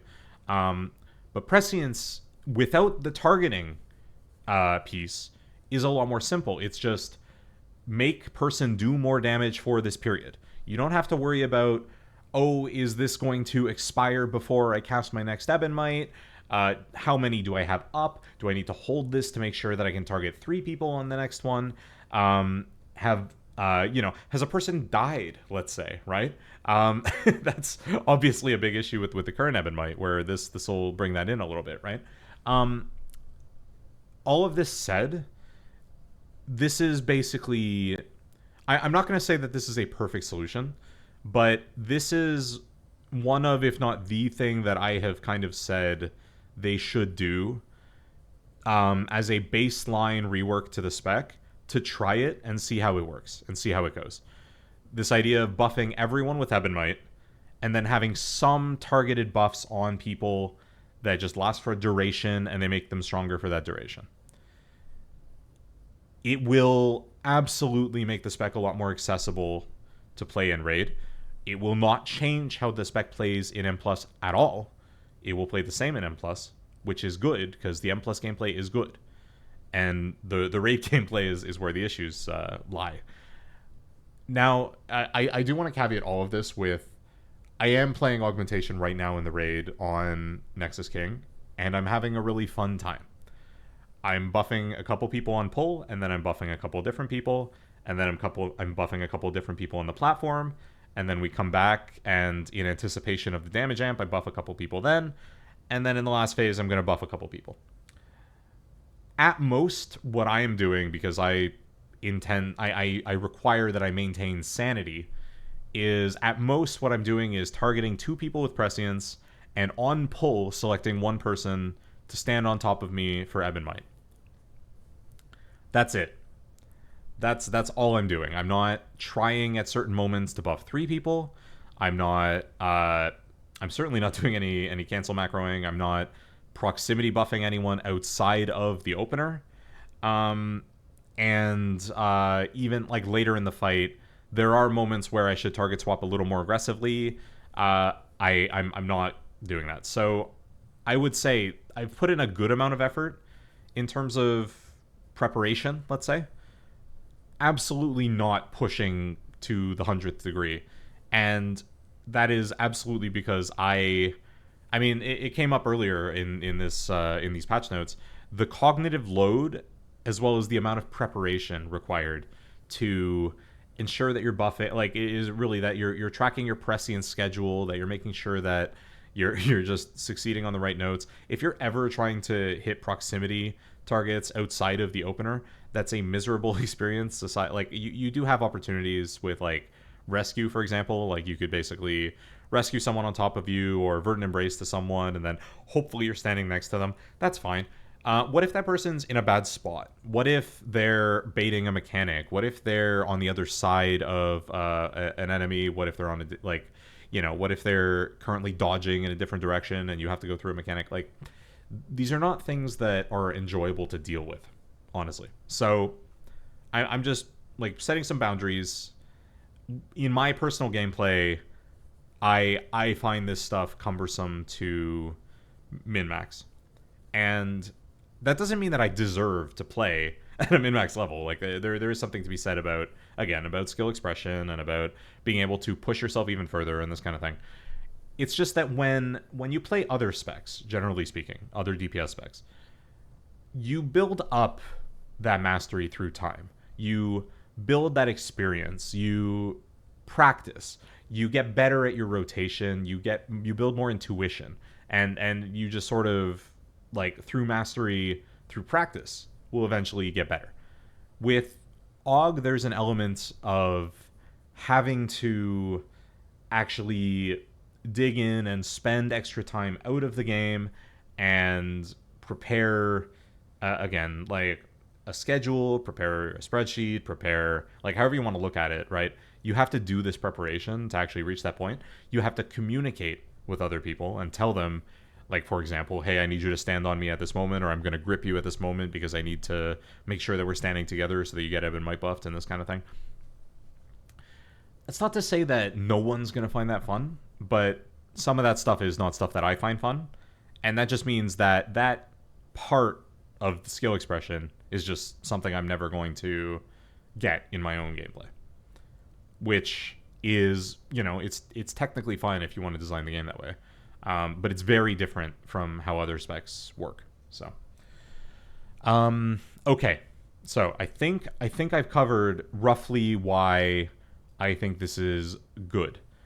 I don't know that it's going to be perfect. I'm sure there will be some weirdness, and I'm sure that some aspects of this will be very awkward. But I will say, I think on average, this is a good decision, a good idea. So, since it now applies to all members of the raid, there's no need to micromanage who it should go on. There will still be some buff management gameplay with prescience, which will continue to have a smart targeting option for those who do not want to swap targets between enemies and allies frequently. Overall, this should make raid gameplay much smoother and similar to dungeon gameplay. Okay, one other thing that I want to highlight is smart targeting option. What that means is right now there's an ability for augmentation, a toggle ability called Sense Power. And what Sense Power does is it says, hey, if someone is in their cooldowns, that will it'll put a buff on them that'll show you, hey, this person's in their cooldowns. And I actually can't remember if you need Sense Power on or not for this to be active, but as part of that logic, prescience, when pressed, will prefer those allies first. It will prefer DPS players that have their cooldowns running. So here's the thing. Prescience, so if you're going to use Sense Power to cast prescience and then apply Ebon Might afterwards, after you've done this a couple times, you are several seconds into these cooldowns and have missed a bunch of value. If it's just a matter of, hey, I push prescience and then it's immediately on the person, from that moment they have that extra crit chance and they are doing extra damage from that moment, which means it's instant, it's reactive, and you can potentially react to it. I really shouldn't say like you need to like react to it, right? But the idea is there's no latency, there's no additional delay, there's no world there where you're like adding extra seconds to this to hit it at the right time. It will act immediately and give its full value. And so you like that means, just frankly, that sense power is going to be more useful in this paradigm, which is good because, frankly, right now it's quite useless. I don't think it's very good or very effective, or frankly something that most players should even have on. So we'll see, but I think that's again like just another win with this. All right, Apex talents. We're actually getting some Apex talents for augmentation. Cool. I don't know if I saw them for every spec. What do we got? Breath of Eon summons a version of you from the future to assist you in battle, lasting 20 seconds.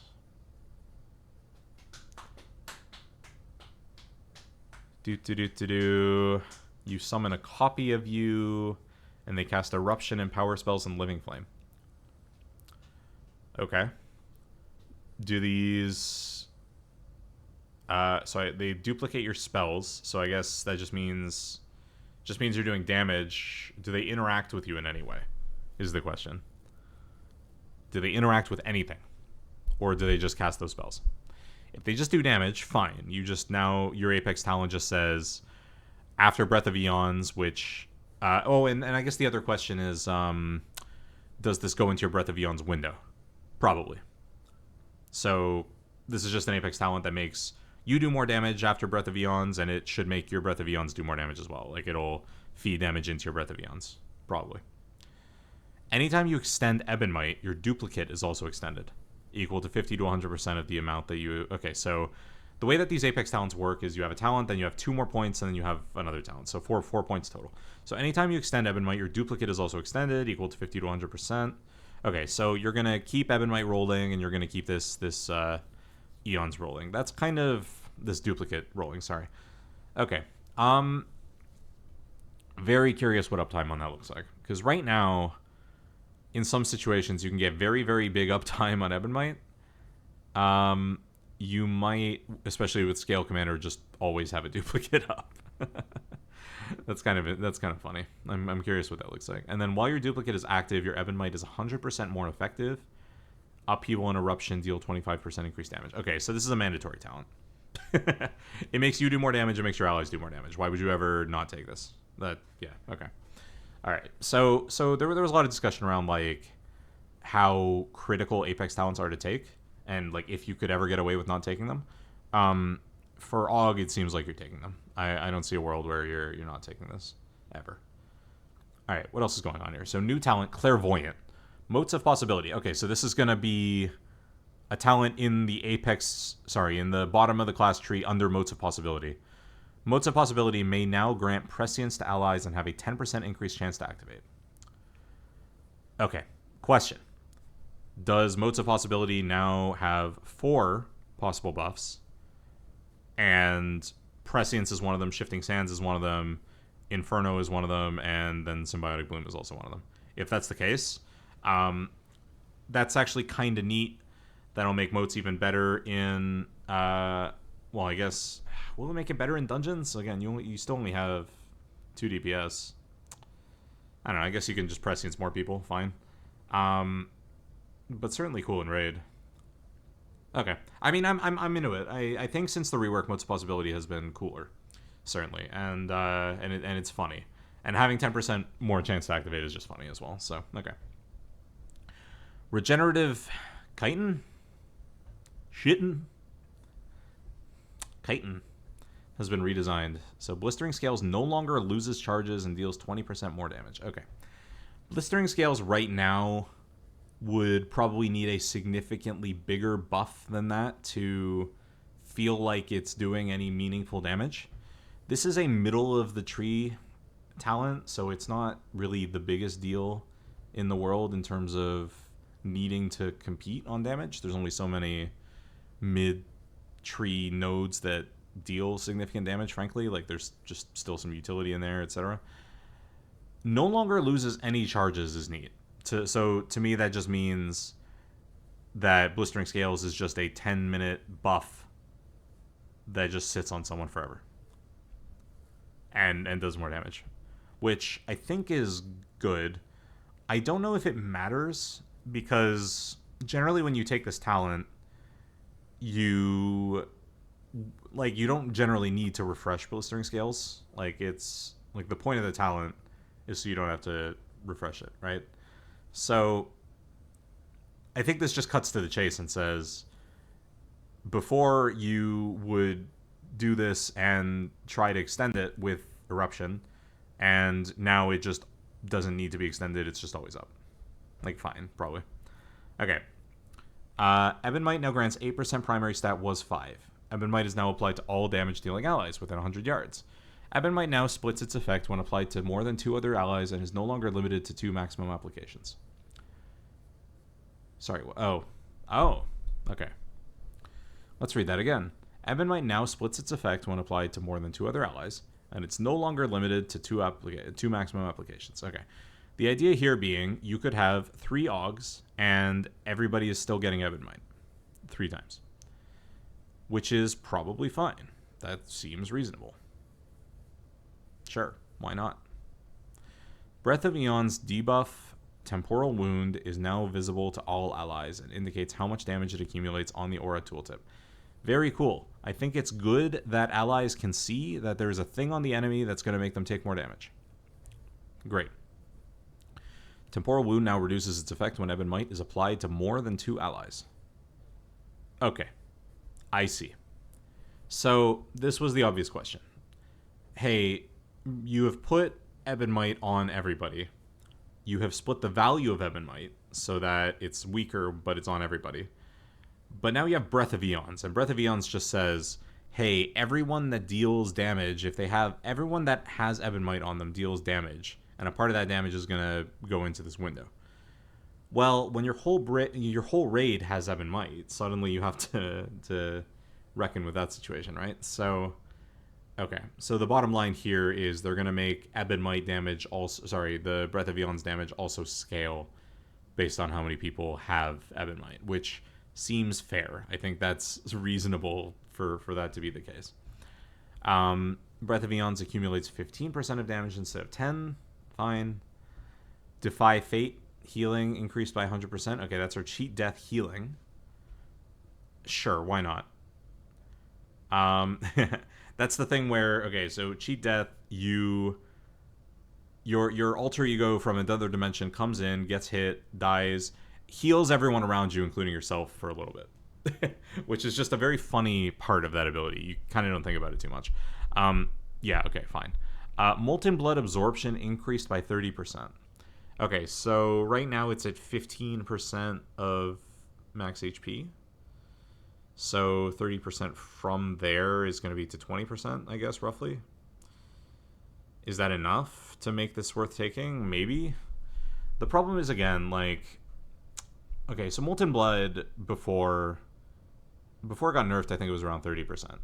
30% is a pretty good shield. That's what Rescue Twin Guardian is at. Twin Guardian is a very good shield. Molten Blood... So obviously Blistering Scales is something that you want to have on a tank, but it's kind of nice to be able to take that thing and use it as a reactive defensive that you can put on another person, like a Bark Skin or something like that.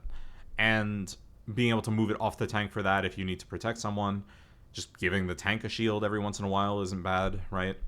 Molten Blood, in theory, is a cool talent, and in practice, they just nerfed it to a point where it doesn't really feel like it's doing anything.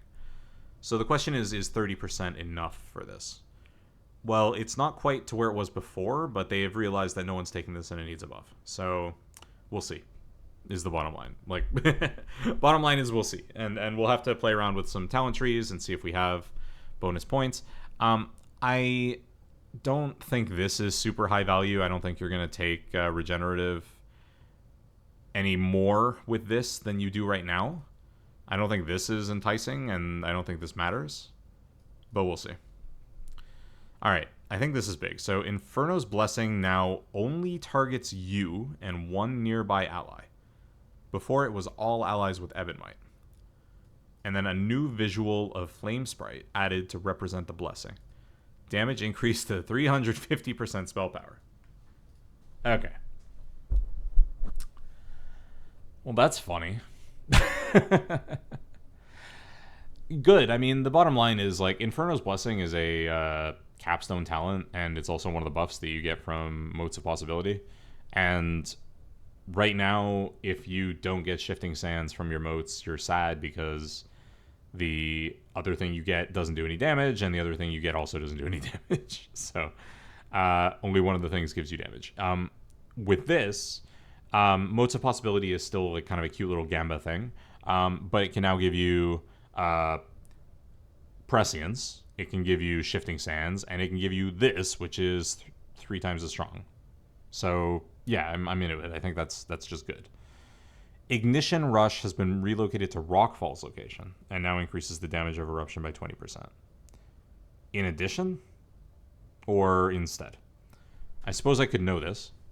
I assume it would say reworked if not, right?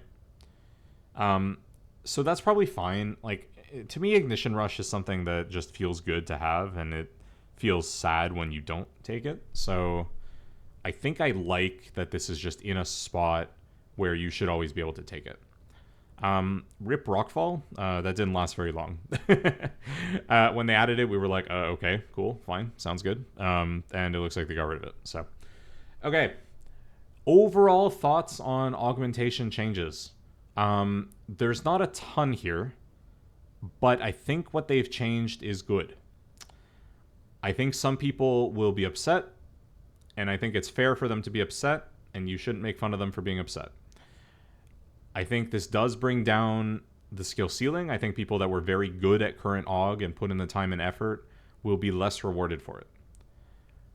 However, I think this makes the spec a lot easier to balance as a damage spec. I think it makes the spec a lot more accessible for the average player. I think there's...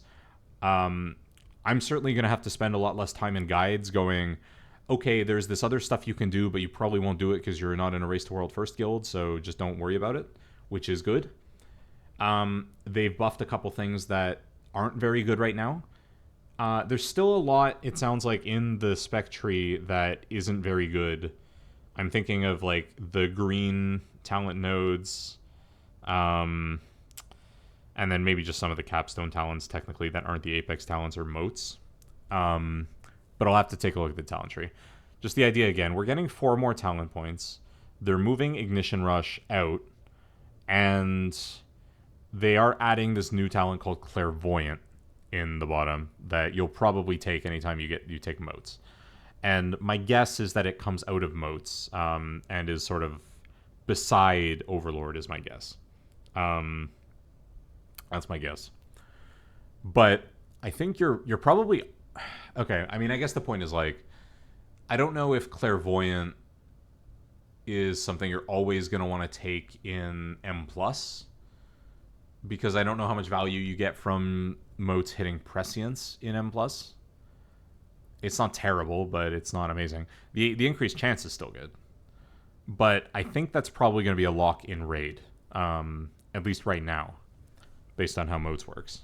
The fact that we're taking moats right now, and that just makes moats better, I think is good. So, I think that's my 2 cents. Any other comments on AUG?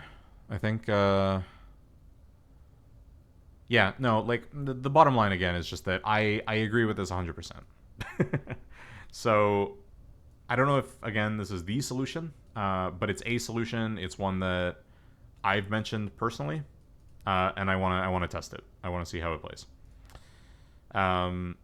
It shouldn't be too bad. There's one obvious... So the one obvious downside is, if you're in a guild and there's a big skill disparity between all of the players, and you have some players that are a lot stronger, some players that are a lot weaker, you're no longer going to be able to ignore some players from your AUG damage profile, so to speak. That means that your overall parse technically is affected by the fact that you are carrying people, for example, like, and just to put it bluntly, right? If there are people in the raid that aren't doing as much damage, your parse will suffer. Do I care? Not really, because on progression content, you are probably playing your best players, generally speaking. If you're carrying someone in like a sale for gold, they're probably just going to pull and die, and then it doesn't matter. You're only buffing the rest of the players. I just don't think I don't think I care about that, honestly. that will be a sticking point for some people. I don't think it matters too much. And frankly, I just don't. I don't care tremendously about how these sorts of things interact with parses necessarily. Obviously, obviously, players play for Warcraft logs rankings. Like, no doubt, that's a big part of the game. What I'm more concerned about is how a player playing augmentation can get the most damage out of the spec that they can without having to do crazy things to achieve that.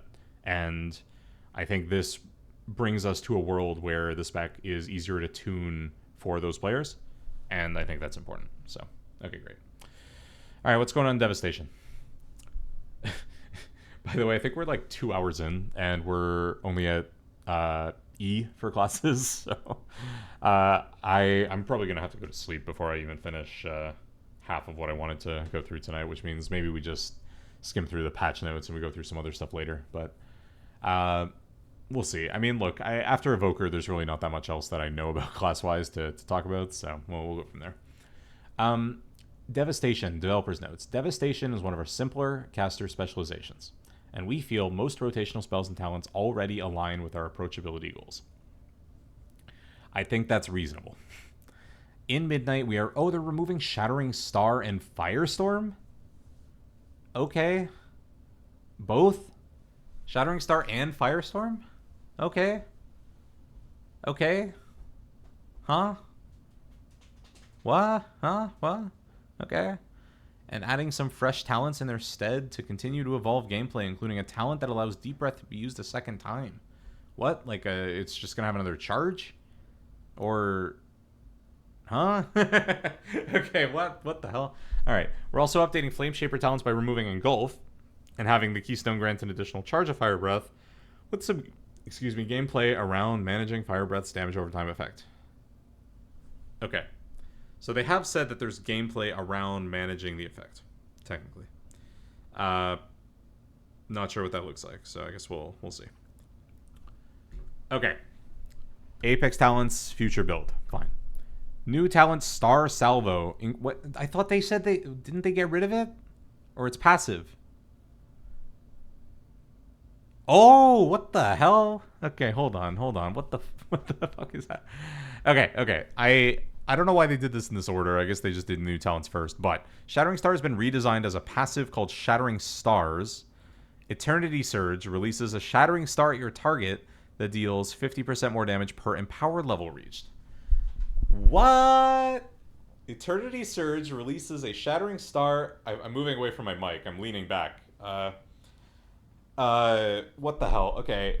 Releases a Shattering Star at your target that deals 50% more damage per empower level reached. So, is this a talent? Sorry, so this is a passive. So you always have this. So, okay. Alright, so the obvious question, do I always want to uprank Eternity Surge now? I guess we have to sim it, right?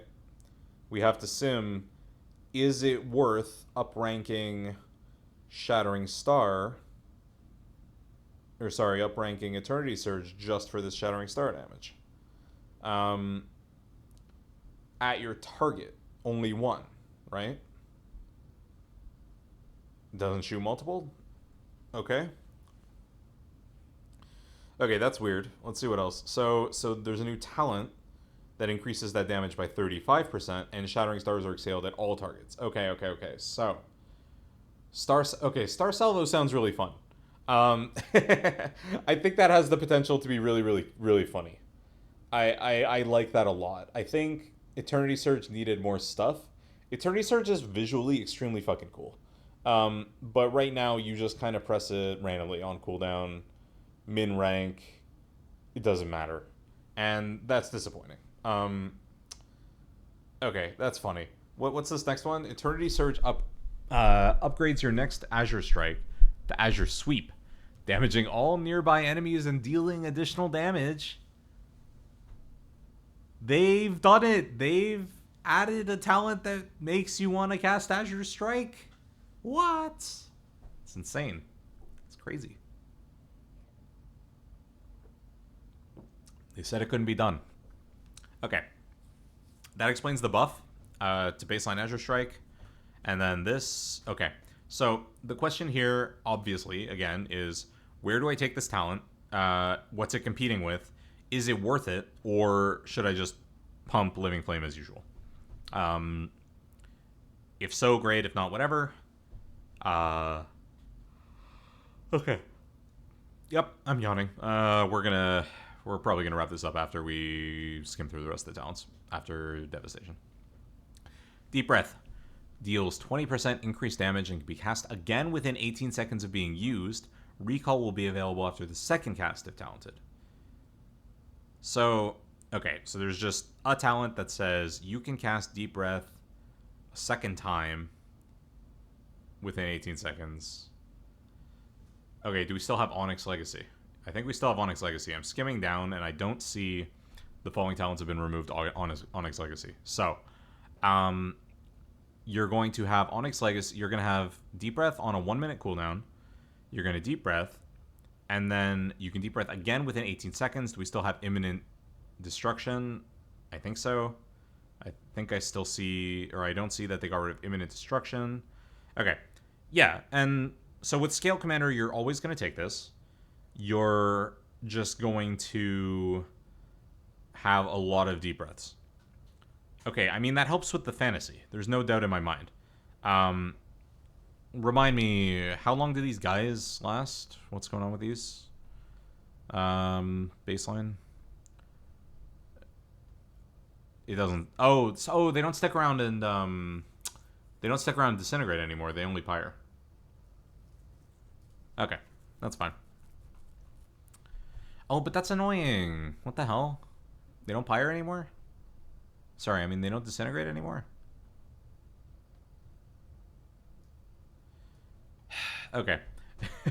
I went through this whole rant earlier about how, like, I get annoyed with my goon squad when they don't start pyring right away. And I realized, yeah, they're not disintegrating anymore. They're only pyring. Okay. So, yeah, you can't cancel Deep Breath early. You will lose a lot of value from that if you do. Okay. Okay, where were we? Yeah. You're gonna be deep breathing a lot. Minute cooldown and twice a minute, right? So at 0 seconds, at 18 seconds, and then, well, I guess the question is when the cooldown starts, but it probably starts. Well, okay, I guess it would be weird. Oh God. Okay, what does it do to the cooldown? I should be writing down the questions I have for test. When does the cooldown start here? Does it start after the first deep breath or the second deep breath? If it doesn't start after the first deep breath, you're going to have weird timings. Because it'll be a minute, it'll be at 0, 18 seconds, then a minute 18, a minute 36, then 2:36, 2:54. You're going to just miss... You're going to have it up for like 3 minutes, but you're not going to have it up for 2 minutes. That's very weird. So... I think the cooldown will probably start with the first deep breath, but anyway. Obviously, this is something that seems good for any build that is playing Deep Breath, aka every Scale Commander build, and potentially some Flame Shaper builds. But yeah, I mean, just obvious take for Scale Commander. Shattering Star, we said that. Honed Aggression has been redesigned. Okay, so this is just a mandatory talent for crit chance. Okay. Engulfing Blaze has been redesigned. Now increases the damage of Living Flame by 10% and reduces its cast time. Huh. Okay. Okay. Do we still have... Okay, so we still have the choice node, ostensibly, for Living Flame. Okay. I mean, sure. Pyre damage increased by 20%. Okay. Charge Blast increases damage of Pyre by 2% per stack, was 5. So increased baseline Pyre damage, but decreased Charge Blast damage. So at max, you're just going to do 40% increased Pyre damage, as opposed to 100. Feed the Flames now. Oh, we're buffing Feed the Flames. More... Wait, but we got rid of Firestorm. Do we still get Firestorms? Does this still casts Firestorm? We just don't push it? Maybe. Probably, right? Probably Firestorm is just a thing that happens now. Okay. Arcane Intensity now also increases the damage of Azure Strike, Eternity Span. Okay, so this is one that we'll have to look at the talent trees for. But, interesting. Okay.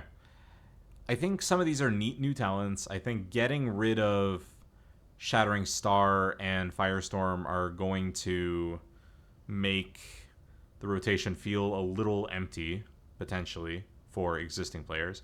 I think keeping the spec simple and straightforward is good. I think getting rid of Engulf is probably good for most players. I did enjoy the gameplay, but it's not the end of the world. Arcane Vigor.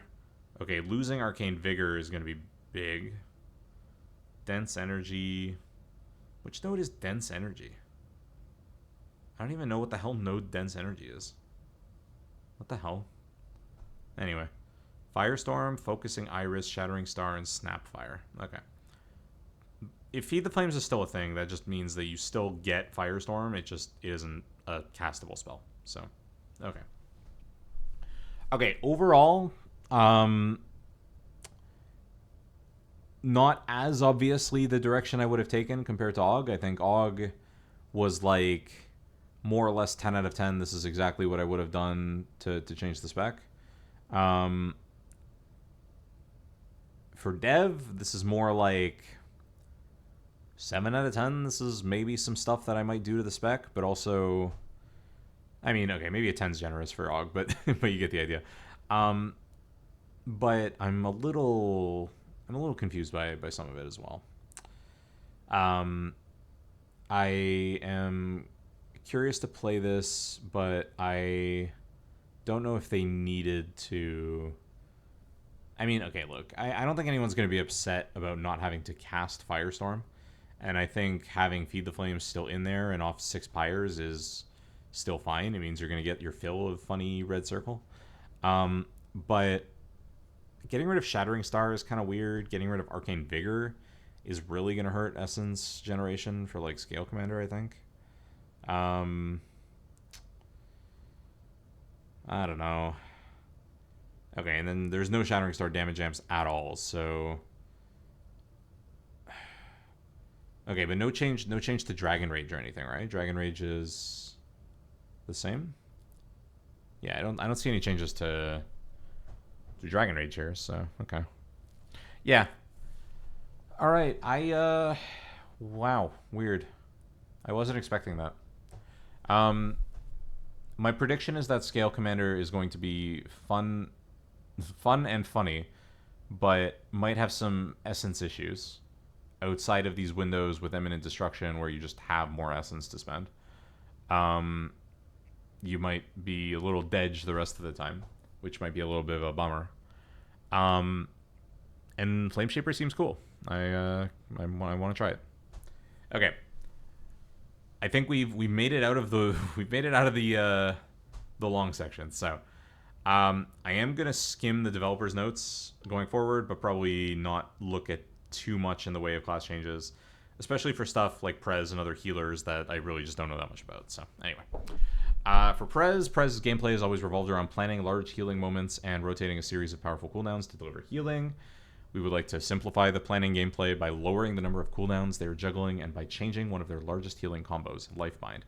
To compensate for lost power, their bread and butter healing spells will be more effective, particularly Emerald Blossom, Verdant Embrace, and Dream Breath. We're also making several quality of life adjustments. Dream Breath's range is increased to 40 yards. Ah, there you go, you're a 40-yard healer now. Done. Easy. Dreamflight also now protects the evoker while they're in flight. Okay. Fine. An evoker... What? What do you mean you have the option to talent into a ranged version of Verdant Embrace? What are you talking about? That's the part of the spec. You have to fly over to your allies to heal them. Obviously. Okay, fine. No, like I think that stuff's good. I think Dream Breath 40 yards is good. I think Verdant Embrace is obviously good. And then hopefully where it says they're going to simplify the planning gameplay, that means that it's more intuitive for someone like me that's never had to play this, that's never played the spec ever. Unfortunately, I hope that doesn't make it disappointing for people who like the spec, because preservation is extremely unique. It's probably arguably one of the best designed healer specs for healers that enjoy coming up with unique and interesting solutions to healing problems. So, all right. I'm seeing new talents. I don't know anything about these. Not even going to bother trying to parse. Got more of this. I think this is good. Okay, great. And they got rid of Spirit Bloom? What? How did they just get rid of Spirit Bloom? That's so important. Because, I don't know. I don't know why it's important. It's just a spell. Alright. Hunter. I don't play Hunter. I have a Hunter. I don't really play Hunter. Developer's notes. Black Arrow provides an unusually high amount of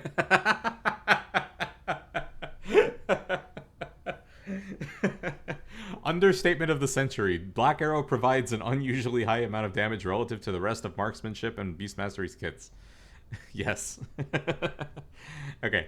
In Midnight, we're making some adjustments to ensure that Dark Ranger's effects don't completely overshadow the core abilities of Marksmanship and Beast Mastery. Okay. Cool. Alright.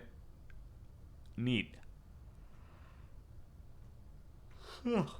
Alright. No text for... Okay, this is just for pack leader. There's no text here. Visual noise. They're so noisy.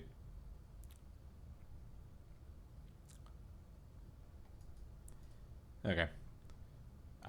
Sentinel has been reworked. I'll be honest, I haven't heard anything about Sentinel all expansion, so probably for the best.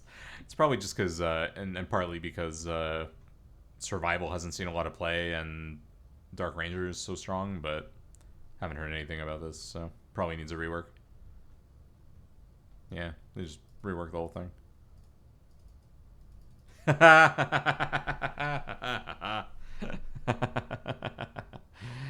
Okay, but get rid of raid buffs though, please. Please, just get rid of them. Can we just get rid of them? Just completely? Can we just get rid of them? I mean, this is fine. It's still kind of funny because you have to actually target the thing, and you know, like a demon hunter can just have their buff on everything.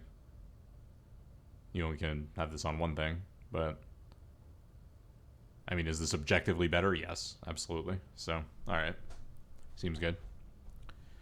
Alright, what about BM? BMs have a fantasy of consistent, reliable, and powerful pet-sourced attacks, and that's something we're looking to lean into as we move into Midnight. We're reducing the number of conditionals, auras, and modifiers on Barbed Shot to make it more easy to spend as it is available.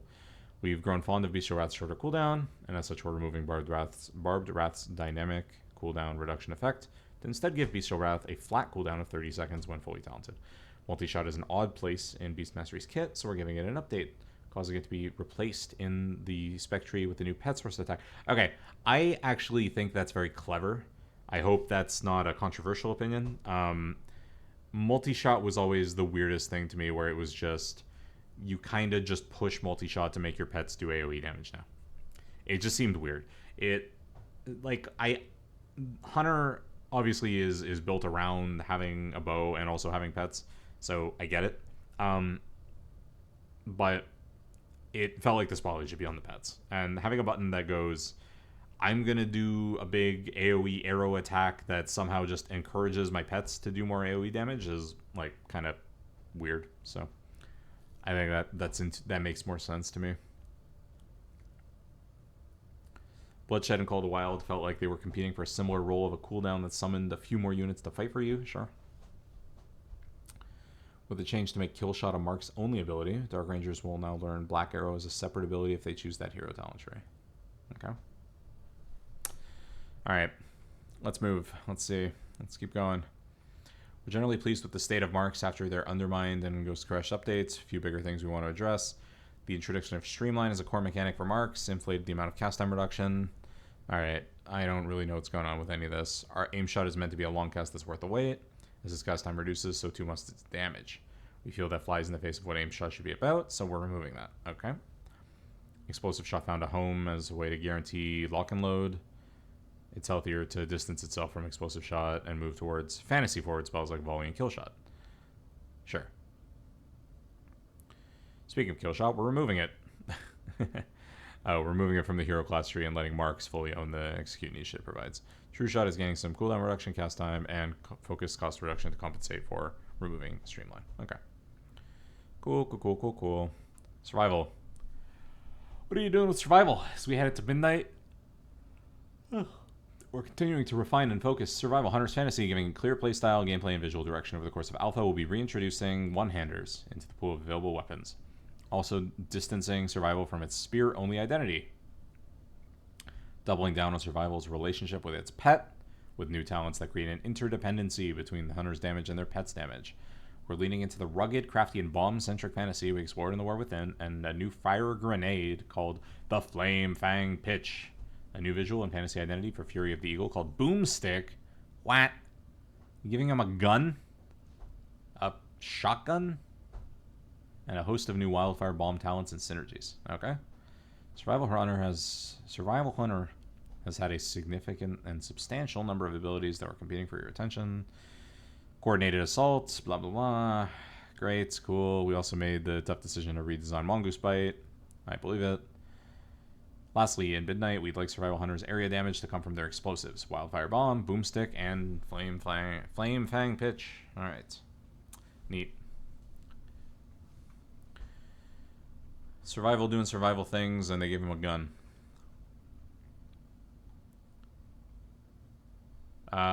Okay. More patch notes in the next post. We hit the limit. Next. Mages. All right, what's happening? Oh god, how are we? We're halfway through. All right. Let's rapid fire here. We're like 2.5 hours in or something like that. Frostfire added many auras, which incentivize you to track many procs, many damage events. In Midnight, we're reworking Frostfire to let its gameplay directly enhance and elevate the gameplay that exists within Fire and Frost instead of overwhelming it. We've added a thing to the capstone location and integrated it more deeply into the tree's talents, since the community has made it very clear that it's a fantastic visual spectacle and an exciting moment. More intuitive rotation priorities. Good stuff. Great. Alright. So, Frostfire got a little text. Spellslinger has some new stuff. And Sunfury has some new stuff. Very cool. Class. We're taking a pass to reduce button and aura bloat in the Mage Core tree. We're also consolidating defensive power to simplify the landscape of Mage defensives and make them more approachable. Haha, okay. Interesting. In Midnight, barrier spells should be potent, consistent, and reliable. Mirror Image and invisibility spells should now be used for their utility instead of tacked on defensive benefits. We're also removing Shifting Power. Shifting Power was uniquely powerful for Fire Mage and significantly less interesting for Arcane and Frost. It came with its own set of tuning challenges that made it difficult to balance their cooldowns appropriately with its existence. Fire Mage will be getting some spec-specific adjustments to make Fire Blast more accessible to compensate for the loss of Shifting Power. We're also reducing Shimmer's power to help make the decision between Blink and Shimmer feel more like a meaningful choice, instead of just always take Shimmer. Yeah, okay. Players who want to maximize uptime and display mastery over an encounter and its mechanics should feel empowered to express that through Shimmer, whereas progression and more reactive mages should enjoy the increased availability of Blink. Shimmer, maximize uptime, display mastery, expressed through Shimmer. Progression and reactive mages should increased availability of Blink. Okay, so I guess the idea, Shimmer has like more charges but is on a longer cooldown. Blink is now just on a lower cooldown, I think is the idea here.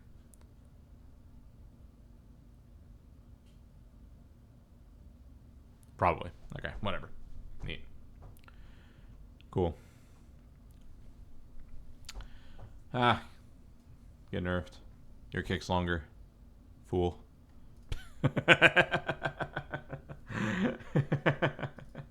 Just hating on the mages. Get wrecked. Extra second of CD. Owned. Destroyed. Beat the hell out. Get out of here. Oh, man. Yeah.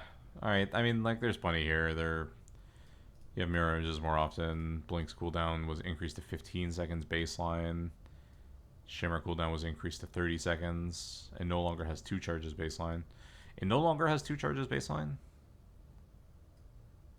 What do you mean? What? Do you have to talent into it? Maybe. I don't know. Whatever. Alright. What's happening with Arcane? We're simplifying the decision-making around Arcane Barrage. Okay. Again, weak aura spec. So, sure. Makes sense. We're also removing all effects that refund arcane charges when you use Barrage, adding some new and unique ways to regain charges through the tree. Lastly, we're reintroducing a new area damage spell called Arcane Pulse that will replace Arcane Explosion. 40-yard range, ramping damage, mana cost, and area effect per arcane charge, and should feel like an intuitive and powerful option when doing rotational filler in AoE. Okay. I've played Arcane for like 10 minutes. I didn't get it. I tried. I need to practice more, so great. Yeah, again, just the spec that like has found an interesting place in the War Within that people enjoy, but clearly still needs weak auras to play effectively, and that doesn't work with their new model, so gonna need changes. Alright, Fire. Reintroduction of Phoenix Flame and addition of Hero Talents. Fire mages have an easier and easier time of generating Hot Streak. This impacts the tuning of Pyroblast and Flame Strike and the pace of Fire's combat in extreme ways. In Midnight, we're heavily increasing the damage of Fire Mage's premier damaging spells like Pyroblast, Flame Strike, and Meteor, reducing their access to guaranteed crits. Also changing Kindling to be a flat cooldown reduction on Combustion to reduce how punishing Imperfect Uptime can be. We're increasing the cost in the Fire talent tree to access Ignite spreading functionality to make Ignite spread playstyle more distinct from Fire's other builds and make it easier to tune around. Okay, so you're going to choose, effectively. Yeah. So you can opt into Ignite talents at the expense of other damage. Okay. Cool. Cool. And I guess there's something here. Yeah, they've removed some of the baseline Ignite stuff. All right. There's a lot going on here. They nerfed Cauterize. Rip. Rip. Rip. Unlucky. Alright, Frost Mage. Frost is receiving a gameplay overhaul. That's a rework. Targeted at simplifying the rotation by removing competing spell priorities and giving each spell a much clearer place in Frost's rotation. In Midnight, Frost Mage features building and spending debuff gameplay centered around 2 reimagined mechanics, freezing and shattering. Okay, so Frostbolt and Flurry apply stacks of freezing. Ice Lance consumes them to deal significant bonus damage. And then we're doing an overhaul of Frost's talent tree targeted at reducing button bloat. Okay. Removing Icy Veins as the burst cooldown, which is now Ray of Frost. Okay, so they're just getting rid of Icy Veins. Getting rid of Icy Veins, and now your big cooldown is Ray of Frost. So we're disintegrating? It sounds like we're disintegrating. You guys are dev evokers now. Frost mages. It's Ray of Frost time, baby. Get out the blue beam. Our vision for Frost Mage in Midnight involves a consistent damage profile with smaller peaks relative to the burstier specs of Arcane or Fire, but a higher consistent damage output. Okay, read into this. Make sure you read this, snapshot this, take a picture, and look at Warcraft logs when Midnight drops. And Frost had better be doing more damage than Arcane and Fire over the course of the whole fight, because that's what they're saying here. Higher consistent damage output. There's no way I misinterpreted that. That's exactly what it says. Higher consistent damage output. Arcane and Fire are burstier. Frost does more damage. Done. No, I'm pretty sure I get what they're saying, obviously, but it's just funny to speculate. We feel that Frost Mage has historically been deemed as the more approachable, and we like that. I think it's fine. Yeah, okay, cool. All right, big changes for Mage. I wasn't necessarily expecting big changes for Mage.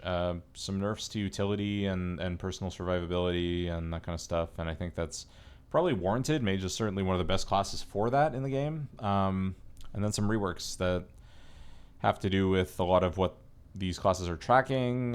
Fire getting a big distinction between Ignite playstyles and non-Ignite playstyles. And then big rework for Frost. So, very cool. All right. Monk, I barely know anything about, so this is going to be quick because we're not going to spend very much time on this. Brewmaster can be hard to learn. Yeah, I believe that.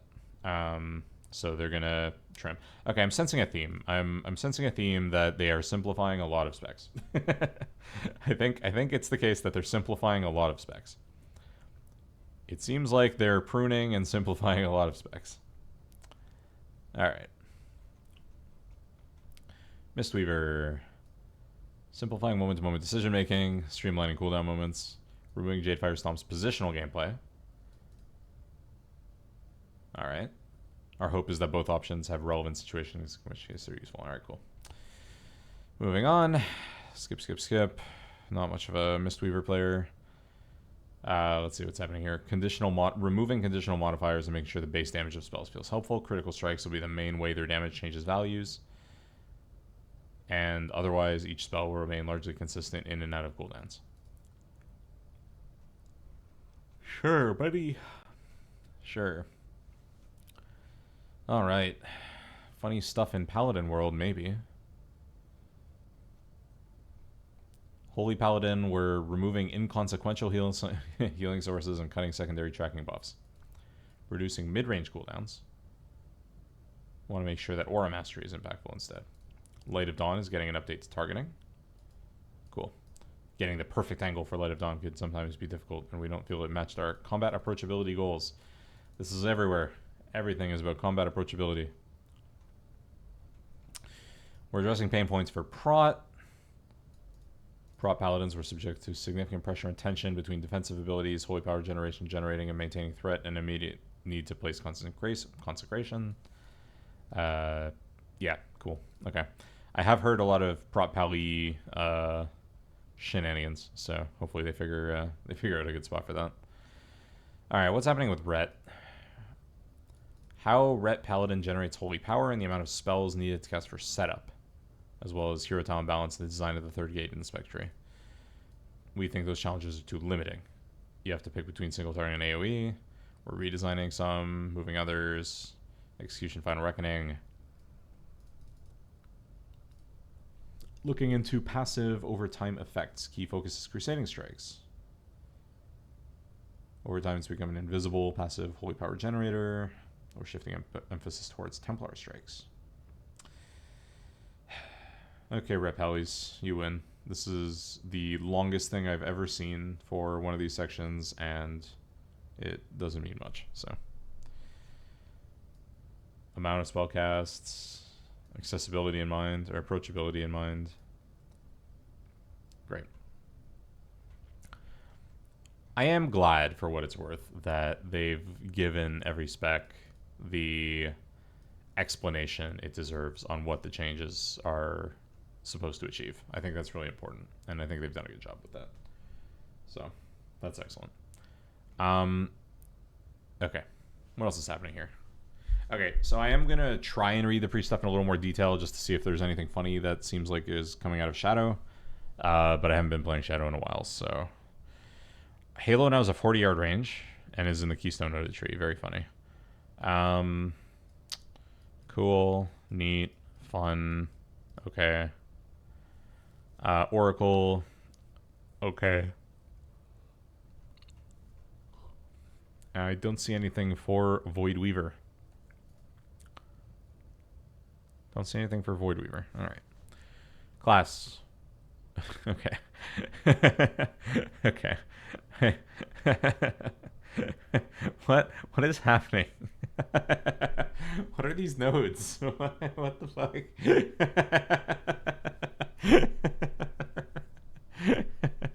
What the hell?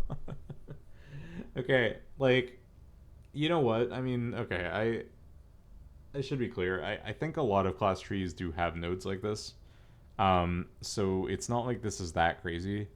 It's just, it's funny in the context of the midnight patch notes to just see like new talent 3% damage, new talent 4% stamina, new talent 3% damage and healing.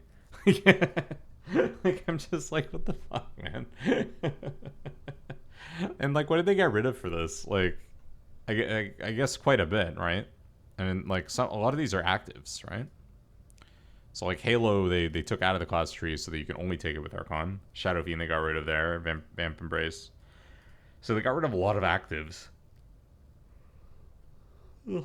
And looks like they just kind of replaced with some like pretty basic passives, which like I'm not gonna say it's lazy. I don't think it's fair to say it's lazy, but it's just funny. It's funny because a lot of specs and classes already have this there. It's just seeing them taking stuff out and putting them there now just feels a little funny to me. I don't know. I can't explain it. I'm just amused. Surge of Light now occurs more often based on your remaining mana. Good healer stuff. Cool. Oh, and even this is just do more damage. Okay. Oh man. Oh boyo. Oh jeez. Alright, cool. Increases damage of Holy Nova and healing and cooldown.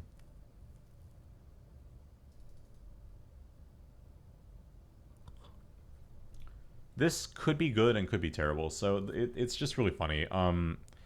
Shadow Priest for a long time have been talking about like, what if we had some sort of like void tentacle, or maybe it's just me that's been talking about it, but have some sort of a like void tentacle thing to like control enemies as well that isn't Psychic Scream, because Psychic Scream is neat and it's thematic and fun, but having all the enemies just run out at random and you know like it's not ideal compared to other spec CC. This is kind of neat. So the idea that you push Psychic Scream, presumably if you break the Scream right away, then it immediately roots them for 4 seconds, which has an interesting little niche because, okay, I'm trying to think of a situation where this would actually be like beneficial in PvE. I guess it's good in PvP, obviously, but then PvE, I guess if I'm fearing a bunch of targets and then they get rooted. Okay, I don't know. Is this good? Like, is this ever good? I'm thinking maybe like the little guys in like Halls of Atonement, but they run away, or like the Murlocs, like they run away on their own.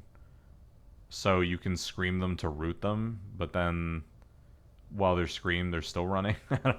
I'm kind of confused at like the exact situation that this would be useful. It's technically like I guess it's better than nothing, but anyway. All right, Mind Blast is in the class tree. Was a baseline ability, and if you're holy, you don't get Mind Blast. Instead, it's Holy Fire. Okay. Psychic Scream's in the class tree. Desperate Prayer's in the class tree. Fades in the class tree. Sheer Terror is nerfed. Why they nerfed Sheer Terror? Okay. Psychic Scream cooldown is down 5 seconds. Psychic Voice now reduces the cooldown of Psychic Scream by 10 seconds. So you get to 30 either way, it's just baseline 40.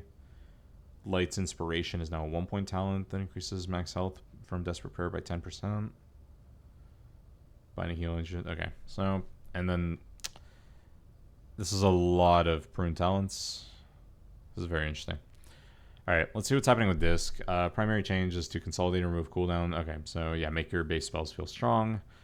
They're removing Schism, Shadow Covenant. Okay. Evange has been redesigned to quickly apply Atonement to allies and raids, providing a much snappier way to ramp up your area of effect healing.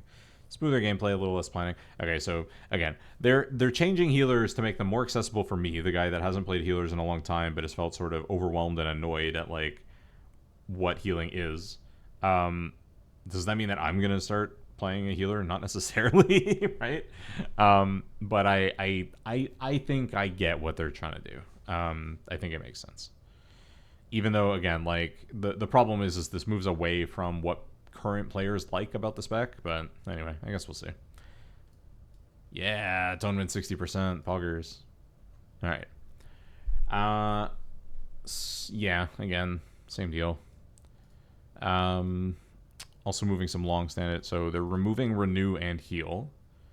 Renew is just a proc basically, or it comes off of other spells. So it's just sometimes your abilities apply renew, but you don't cast it. So we're talking like Firestorm, some of those other abilities where they didn't really get rid of it, but just made it so that it just activates on its own.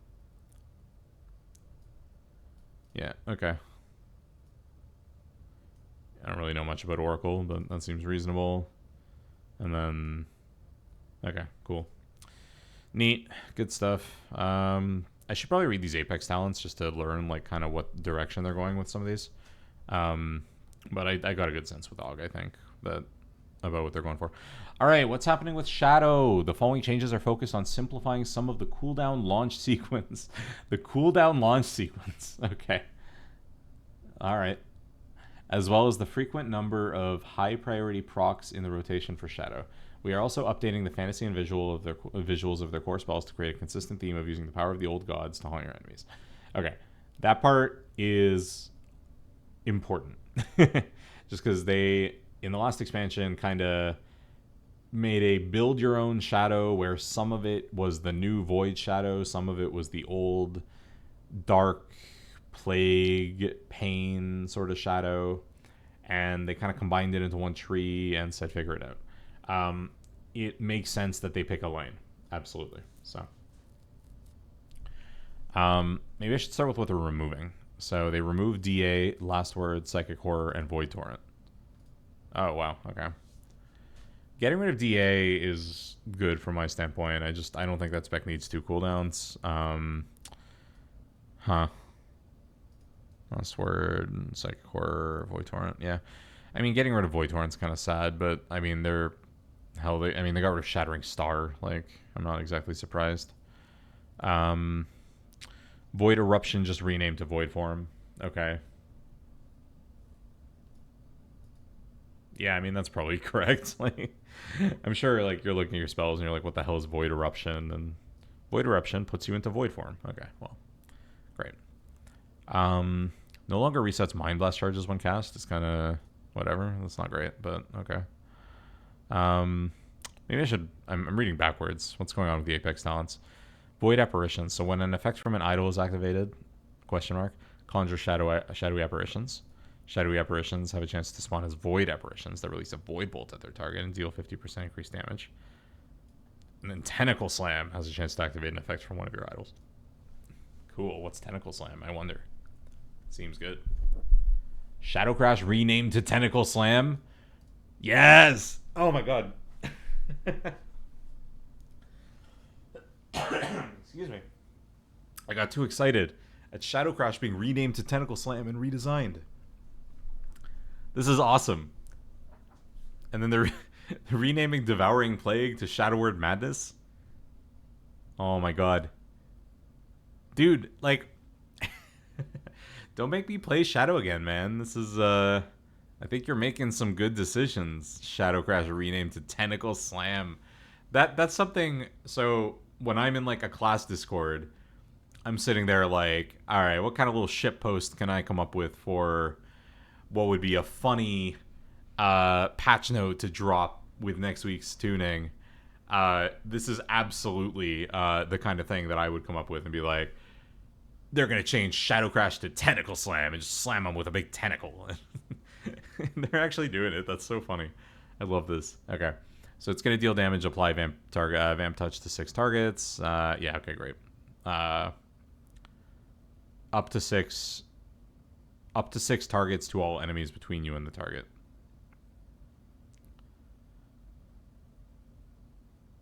That is so weirdly worded. Like, let me just read this out. Dealing damage and applying Vampiric Touch to up to 6 targets to all enemies between you and the target, as well as 8 yards around your target. So I think the way I'm supposed to read that is dealing damage to all enemies between you and the target, as well as 8 yards around the target. So it's going to deal damage basically in a line to the target and then around the target by 8 yards. And it's also going to apply Vamp Touch to up to 6 of those targets. I think that's the way to read that. But oh my god, that's crazy. That's crazy to read. Okay, Surge of Insanity redesigned. Now just increases Mind Flay's damage and Insanity generation. Okay. Sure. Ancient Madness has been redesigned. Now causes Madness to extend Void Form by 2.5 seconds, which we should remind is what Devouring Plague is now called. So DP is going to extend Void Form by 2.5 seconds. Okay. Cool. Dispersion, Vamp Embrace is now just a shadow ability. Silence is now a 30-second cooldown. Baseline for Shadow. Okay. Shadow Fiend's now in the Shadow Talent tree. Death and Madness is now in the Shadow Talent tree. Shadowy Apparitions damage is increased and it no longer triggers from Mind Blast or Void Bolt because it's in our Apex Talents now, I think. I don't know if it's anywhere else, but it's there. Spectral Horrors is now a 1-point talent that increases damage of shadowy apps. Banning Touch, Insidious Ire. Void Volley is now the replacement spell during. What? Really? Okay, cool. Void Form's gonna look sick. You're just fucking sending Void Volleys, dude. Void Form is gonna look sick. What the fuck? Shadow's sick. Dude, I bet if you go in the Shadow Priest Discord right now, they're all like, oh my god, they ruined the spec. Like, this shit sucks now. And I'm sitting here like, Tentacle Slam, Tentacle Slam, Tentacle Slam, Void Volley, let's go. Frig, yeah, let's go. Oh my god. Alright, so far, AUG changes good, Dev changes okay, need to test. Not sure about Scale Commander. Flameshaper should probably still be okay. Shadow, look, I don't know what's going on here, but I'm for it. I'm into it. I'm into this. Send it. Send it. Let's go. All right. Rogue, I know very little about. So I'm not even gonna look. I don't even know what's going on with any of this, so we're just gonna skip that. Oh, they didn't even italicize this. What's going on?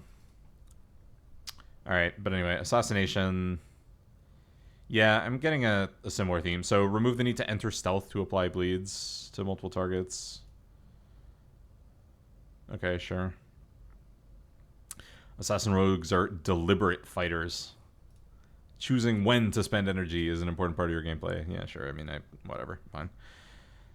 Alright, well, whatever. I mean, okay, look. Like, Rogue has... From the feedback I've heard, Rogue has been in a rough spot, especially towards the later part of this expansion. And I don't know anything about the class, but this is a lot of changes. So, I hope they find joy in this. I hope there's some light at the end of the tunnel for Rogue here. Outlaw before midnight could be a very demanding spec to play. I suppose it could be. And with Midnight, they intend for it to be a very approachable spec, while still embodying this fantasy of a tricky, resourceful, sometimes underhanded fighter that's willing to roll the dice and take a chance. So, I mean, I'll be honest with you. Of the specs available to Rogue, Outlaw appeals to me the most in terms of its aesthetic, design, and overall vibe. But it also, right now, has basically the biggest... sort of like target on its back. Like, it's very much not a spec that people take very seriously. I think it's a good candidate to simplify, to make approachable, so to speak. Like, if we're looking at each class and going, here's a spec that is a little more approachable, that should be a little easier to play, and you sort of identify that spec for every class. Maybe this is just wishful thinking, but to me, I think there's a good chance it should be Outlaw. if we're comparing between Outlaw, Assassination, and Sub. I don't know if anyone actually agrees with that, and it could just be that I like the theme of Outlaw and want it to be a little easier to play. For the one time in the next 10 years that I actually decide I want to. But yeah, I mean, I think that's fair and reasonable that they're looking at that. All right. This is a lot of changes. I just want to say I've been scrolling for a while here. Outlaw is getting a lot of changes. I hope it lands in a good spot. All right, Sub.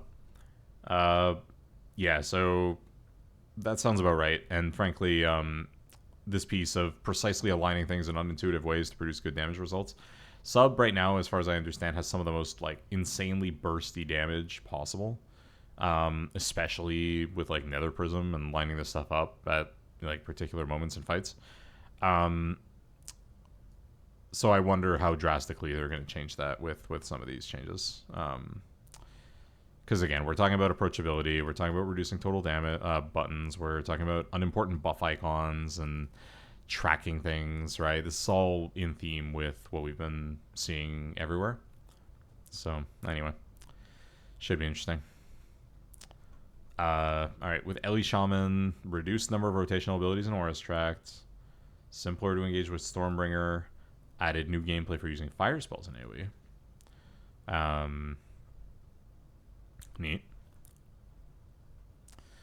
Enhancement. Going into midnight, we're aiming to reduce the amount of information to track. Okay, yeah.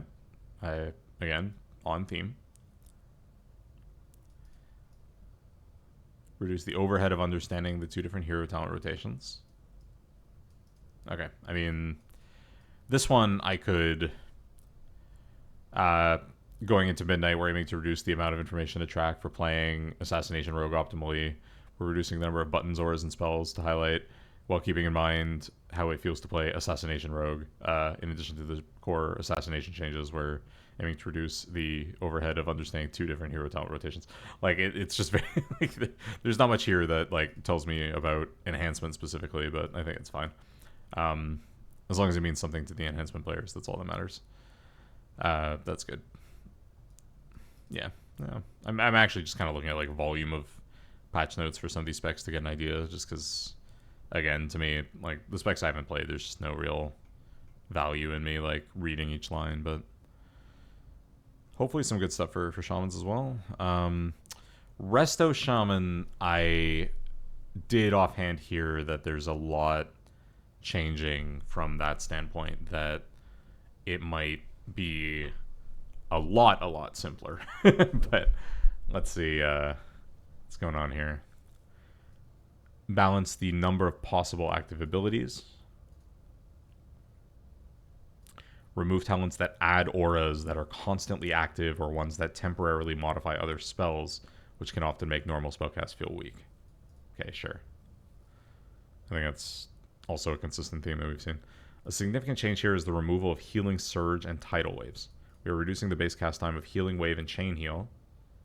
Okay, so they're removing these, reducing the cast time of these. There is a loss of a decision point when doing single target healing, and we'll be monitoring feedback. Okay, whenever they have this like monitoring feedback closely thing, they know they're making a controversial change, and have decided, people may not like this, but screw it, let's try it. So but frankly, I like to see this. I like to see more of this. So, yeah, I mean, I'm sure there'll be feedback here, so that's fine. We're also updating Healing Rain to last 18 seconds when not playing Totemic. Okay. I kind of want to see what it says they're removing. So they're obviously adding a bunch of stuff, and these are like passives. They've removed APT, removed Cloudburst, removed Earthen Wall, removed Spirit Walker's Tidal Totem. I don't know what this one does, but anyway.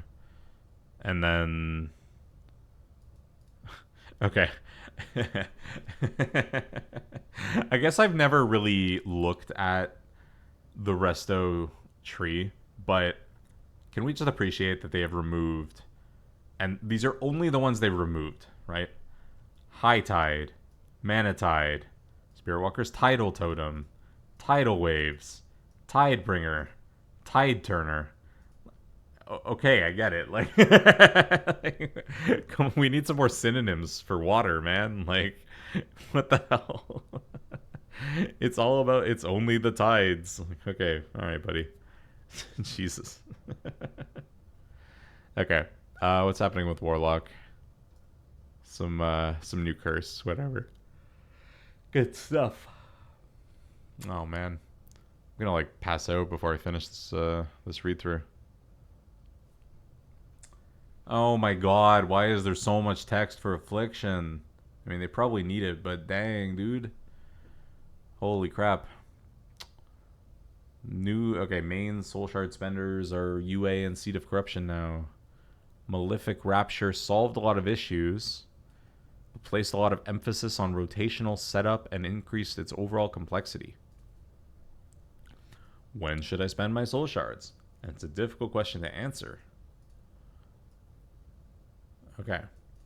So did they remove Malefic Rapture again? Is that what I'm hearing? Okay. Malefic Rapture is just gone. Alright. We want less conditionals. Yep. I think this is just one of the just high level things that they're doing across the board, obviously. So great. Cool. Okay. I love when they get a little cheeky with the patch notes. To address the elephant in the room, Vile Taint. Oh man. Alright. Many specs have tools to solve dot application. Dots do not define their moment-to-moment gameplay. What they're saying here is Affliction is the dot class. If any spec is the dot class, it's Affliction. So at some point, right, surely you should have to cast some dots sometimes. If you are the dot class, you probably have to cast some dots, right? The idea that, like, you're gonna just have a button that auto casts all your dots all the time, it doesn't seem right. But there's obviously a balance, right? So I do know Vile Taint's been a little funny in terms of how it works, how it compares to other specs and that sort of thing. But where were we? Agony would lose a lot of its texture if its application played out similar to Corruption. There's less emphasis on having every target afflicted with Agony with the removal of Malefic Rapture. Since Vile Taint cannot maintain Agony on its own, we've removed it. Similar to Twin Moons, this gives us a controlled, tunable method of scaling Agony application to multi-target situations. Okay. Okay. Summon Dark Lair is now 2 minutes, so we're a 2-minute spec now. Cool. Oh, but we're also adding a new 1-minute cooldown. What the? This is an experimental enchanted spell that mirrors Reflective Malefic Rapture in some ways, but instead of scaling per dot, it only needs 1 dot. Okay, am I missing something? Like,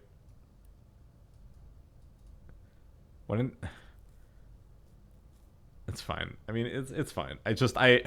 I'm sitting here like, surely. I guess like an important thing to ask yourself is, when is it right to rework a spell, and when is it the time to make a new spell? And I'm just sitting here kind of wondering, like, we still have like a channeled spell on a cooldown that relies on your buffs. Okay, whatever, it's fine. It's okay. It's just funny. All right.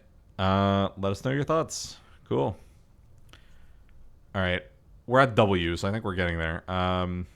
Demonology. Address reliance on add-ons. Yes. Imps have energy? What the heck? Dude, demonology is weird, man. Their imps have energy? That's so funny. Okay, I mean, that's fine. So they have an energy bar, and then yeah, well, I mean that's absolutely. So they have an energy bar, and I guess it spends energy, and then when they run out of energy, they die. That's the idea. Okay. All right. Cool. Cool. Cool. Alrighty. Vilefiend has been folded into summoned Dreadstalkers in the form of a high-level talent, and Grimoire Felguard has been removed. Oh, no more Felguard. We want to provide a better onboarding.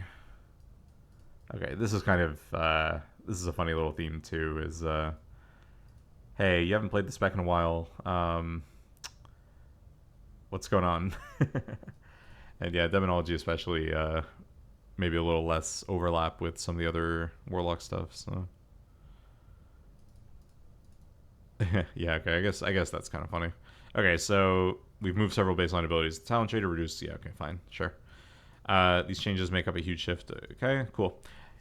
I mean, yeah, it definitely sounds like a pretty substantial change to the gameplay there. Yeah, I'll be honest with you. Like, so at the end of the day, if I were to pick a Warlock spec to play, just based on theme and like the way that it seems to work, Demonology speaks to me the most. But also, it has struck me as being one of the more unintuitive specs, that there is a lot that you have to sort of monitor, and it seems like there's almost always weird quirks or issues with how the imps work, with what they target, with how they like move around the room, that sort of thing. I don't know. It's just very funny. And obviously it's a pet spec, but um, man, these patch notes had me sitting here going like, do I want to try that spec too? Like so far, I've yeah. So the thing with like that's something that they're definitely trying to address across the board, right? Is anytime you kind of have multiple cooldowns that you have to try and line up in a very specific way, it sounds like they're trying to address that. Anytime that you have specific buffs that you have to track that inform your next choice of spell in some way, they're either trying to make it clearer by giving you an indication through the icons of spells, or just trying to remove that gameplay altogether. All of this in service of making things more approachable, making the burden of picking up a spec for the first time lower, and also working in this paradigm where you have less resources in game like weak auras to work. And all of this is in service of them getting rid of that stuff sooner than later. This is a big change across the board that they're clearly doing. They clearly are committing to this, and it's clear that they need to make big class changes to enable that. And it's not clear to me that they will strike a balance with every spec, and it is also clear to me that there are players that currently really enjoy the complexity of a lot of these specs and the skill expression involved, and will not necessarily feel the same level of skill expression when playing these slightly simpler specs, even though they're losing weak auras at the same time. I think that's pretty likely to be the case. Personally, the specs that I've been playing a lot are, Augmentation Evoker, Devastation Evoker, Havoc, Demon Hunter. I want to check out Devourer when I can. I'm already kind of playing a lot of these like simpler quote-unquote specs that I think I talked for like 30 minutes before about how skill expression works with Aug right now in Raid. It's pretty clear to me that I don't have a huge horse in the race of specs being hard to play and really enjoying that, at least not recently. And I mean, even before, I played a lot of Shadow with Surrender to Madness and after into BFA and Shadowlands, but Shadow, I wouldn't say Shadow had, like, I don't know about has, but had a very complex rotation. It very much was just a matter of make sure that you're hitting all of your buttons on the GCD, that you're generating as much insanity as you possibly can at any given moment. You're not overcapping your mind blasts. You're absolutely doing, like, you're using your spenders or extending void form if you're in void form in that era, right? Um, there's certainly not that many cooldowns you need to manage if it's just void form and like power infusion, right? Um, and at worst, it's just a matter of like when you weave dots into your rotation and how you stutter step essentially to manage mechanics, right? So all of that said, I wouldn't argue that there's a lot of rotational complexity there. If anything, it's more just mastery through gameplay. And that's what I find the most interesting. I think specs should be intuitive to pick up. I think you should be able to look at a spec in the game, in the class tree, in the spec tree, and in the spell book, more or less be able to put together what your ideal rotation should be just by looking at it. You might need to spend some time with it, but to me, intuitively, you shouldn't need to consult SimC to know what your optimal rotation is. If you're sort of like, if you understand the game well enough to be able to like interpret your talents properly. And to me, that's I think very few specs are there currently, if any. And my hope, I think, is that as we get into Midnight, that becomes a little bit more the case. I think this is important because I think it's important for players to be able to jump into a spec for the first time and not feel like they have to go to Wowhead or have to pull up a video just to mess around a little bit. I think those guides are still super helpful and useful in terms of getting you to the next level, making sure you haven't missed anything, making sure that you know any of the little tricks and interactions and that sort of thing. But certainly, the idea is you really should feel empowered to just pick up a spec and play it with friends and feel like you kind of have a rough idea of what's going on. And then if you want to go to the next level, that you can still kind of do that. I think there are quite a few specs in the game right now where that's very much not the case. And if they're getting rid of weak aura packs, they're getting so Heculia is not going to be a thing anymore. The dev on Twitter said that they're ramping that down, which makes sense because I imagine that a lot of that functionality is not going to be a thing anymore to be able to support that, right? All of that said, and I mean, I guess we technically still have the one button rotation, but anyway, the idea is really like I see the one button rotation as I don't want to engage with the game at all beyond just kind of seeing my guy do some funny stuff and kind of get stuff done. You're not learning a rotation when you use the single button. And if you use the highlight tool, you'll see stuff get highlighted and you'll push it and you'll start to build an order. But that should come alongside you reading your talents and reading your spellbook and sort of putting two and two together and go, oh, that's why it's recommending that. It's because this has an interaction where after you cast this gets better, right? Great. So all of that said, and we haven't friggin' gotten to the end of these notes. I think this is all a very noble goal. I am glad that they're experimenting. I hope it works out. I think this is a crazy risk that they're taking. I hope it works out. I am worried, concerned. I think it looks fine for the specs that I'm playing, as far as I'm concerned. Like Og, I think is reasonable. Dev, I think they've pruned a couple things, but it still should play like Dev for the most part. I'm happy. My mains are in a similar spot. I do think a lot of specs are getting some pretty major changes that are really going to affect how people interact with them, and we'll see how it goes, frankly. Like, we'll have to see. All right, Destruction. Yeah, again, we're streamlining gameplay, reducing the amount of conditionals, right? That's the bottom line. Let's see. So, temporary damage windows maintenance buffs. We want Chaos Bolt and Rain of Fire to feel impactful. To accomplish that, we need to cut a lot of temporary increases so we can move power as baseline. Okay. So, all right, yeah. This is just on theme as well. Is less about having to keep an eye on, oh, you have this buff up, so now this stuff does more damage. and then having to sort of manage that alongside your other cooldowns potentially. Oh my god, we still have Warrior? Surely there's no more. Surely we're done after Warrior. Okay. I mean, I know about as much about Warrior as I know about, like, Monk and Rogue, so let's see what's going on here. Maybe I can read some into the class tree, see what's going on. Ooh, your shouts are better? I mean, that's kind of cool. That's some utility, right? Better shouts. Seems good. Surely that's good. That's a lot. Oh no, 30 yards was too long. 25 yards only. No fun allowed. Alright.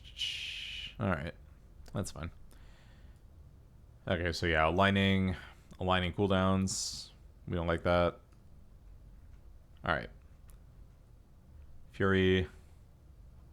Resolving pain points. Sure. Also made crit better. Okay. Neat. Alright. And then protection. They like the spec rework and ghosts, so they're going to let it settle. Alright. Fine. Holy crap. We did it. Ah, we made it through. The class changes. And it only took 3 hours. And I didn't even read them all. I only read like 4 of them. Oh my god. Ugh. I kind of want to upload this stream to YouTube just so that, like, I think it'll be kind of funny. Just between my other videos that are like nice curated 5-10 minute videos, and then just Jericho reads the friggin' Midnight Alpha patch notes for 5 hours. This is gonna be so funny. Alright. What's going on here? Okay, right. Some of these were a little controversial. Items. Fully collecting a class's tier set. Sorry, not tier set. But a class set's appearances now unlocks all lower difficulty variants. If you finish the Mythic set, which, by the way, again, just as a reminder, includes the belt and the cloak and the bracers and all this crap, you will then unlock Heroic, Normal, and Raid Finder. So this is very, very, very good. It's retroactive, is very nice. The biggest thing, so I will highlight a couple things here. This is a little bit of a pain in the ass, like, because finishing sets sometimes is just kind of tough, because, like, getting the bracer mog or getting the belt mog or this kind of thing, like, generally speaking, is a little tricky unless you're using the catalyst. There's usually an item in the raid that drops with it or something, fine, but it's not always the easiest thing. But as mentioned in this dev note here, clearly, like, getting an LFR set, for example, is very, very annoying. Getting any mog from LFR is very annoying. And what this would potentially do, right off the bat, is reduce the amount of players that are going into LFR to roll just for mog. That is good for players that are in LFR trying to get gear to upgrade their character. And I think it's useful that those are distinct things, because that basically it encourages that everyone that's rolling on gear is sort of doing it for the same reason. It removes some of that friction and some of that malice that comes from, like, oh, that guy rolled on that gear, but he doesn't even need it. Wah, right? Like, it's just a bad feels, and it's good to design things in such a way that minimize bad feels. That's my my hot take of the day. Thing feels bad, change it. Great. This one's fun too, I think, unless, or maybe I didn't read this one. Yeah, okay. Acquiring a class set 4-piece bonus now unlocks a character-specific feat of strength that will enable catalyst charges to drop from raid bosses for the remainder of the season. Huh. Okay. So, I don't know how often they'll drop, but I think this is a very, very good change too. I think the idea here is that once you get your 4 set online, catalyst charges should no longer be super, super rare. I think the idea that catalyst charges are trivial to get at the very, very start cheapens the set. Like, I think that's fair. But once you have your set online, I don't think there's any reason to limit people's ability to turn gear into set gear. I think that I mean it just seems to me like this is a solution I wouldn't have thought of, but I think is just good. I think this idea of once you get your tier set online, you get catalyst charges more easily seems absolutely reasonable to me. Generally speaking, it means you can take items from your vault and use them more immediately because you can turn them into a set. You can collect Mog more easily. You don't have to stress, oh, I got an upgrade this week, but I need to save my catalyst charge for next week because I'm going to have this other item. Like, this is just good. This is just good. But it makes sense to make it special at the start of the season so that you do have to work a little bit to get your tier set on. I think that's just part of the current grind. Like, I think that makes sense. So, the other point here is I was coaching a buddy of mine that just came back to the game a little while ago, and I had to be like, okay, you have enough catalyst charges to make your 4 set, but you might want to be a little bit careful about sending those on like champion pieces because you're going to get like hero track pieces from M+, and you're potentially going to want hero track tier or myth track tier, and you need to make sure that you have enough catalyst charges for those. But you don't want to not have your tier set online, so I don't know, like you just might need to make a call at some point, right? This absolutely says, as soon as you get 4 champ track pieces, you can probably send it and not be too upset. Should be okay. So, all right, PvP. Elite is now attained at 2,300.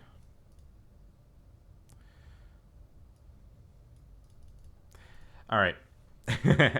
This is funny. This is for me. Top end PvP rewards being extremely difficult to achieve in the more recent seasons. I'm still not good enough to chase 2,300. This doesn't do anything for me, but that's fine. This is whatever. What the hell is Death Knight doing here? Oh, this is PvP changes. Okay. All right. I'm not gonna read the PvP class changes. I don't think. Okay. Yeah, and then just some Eye of the Storm changes. Cool. Okay. Skimming. We got rid of Mind Games, lol. And Thought Seal, lol. Alright. Professions. Oh, boyo. Alright. All profession recipes and gathering nodes are available. Okay, this is a PTR class note. This is a test environment note, I think. Lowered the number of qualities for stackable reagents and consumables to 2. So there's, instead of 1-star, 2-star, 3-star, there's only 2 stuff.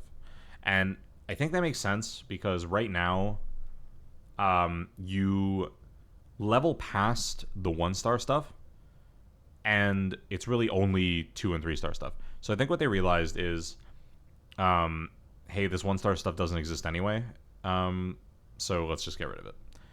And just stick with 2 and 3. And I think that's fine. I think that makes sense. And then, oh, this is funny. I guess this doesn't matter. So now it's just you get a spark each week and you need to spend 2 sparks to craft something. And because I heard they're getting rid of Valor Stones as well. Spoiler. Sorry. But yeah. It would just be kind of pointless for last week drops half a spark, this week drops the other half the spark. You click them and make a new item. You don't have to spend anything to do it. You just click on them. Yeah, I guess this makes sense. Okay. Okay, so this is cool. So I noticed in, I think it's Plumber, Anyway, one of the various million add-ons I have right now, sort of has already done this where they kind of like they've kind of simplified the view for like your renowns and your weekly progress on things and that sort of thing into kind of a nice little UI. And I think this makes sense to have baseline. I hope they saw that thing as inspiration. Um, and then okay, so you're gonna do that through journeys, whatever. Cool. Okay. Yeah, so they're just going for this right away. Okay, so boss warnings right away. New interface options. A timeline of spellcasts will now appear when engaging bosses in dungeons and raids. Okay. Dungeons and raids. You're going to get a timeline of spells.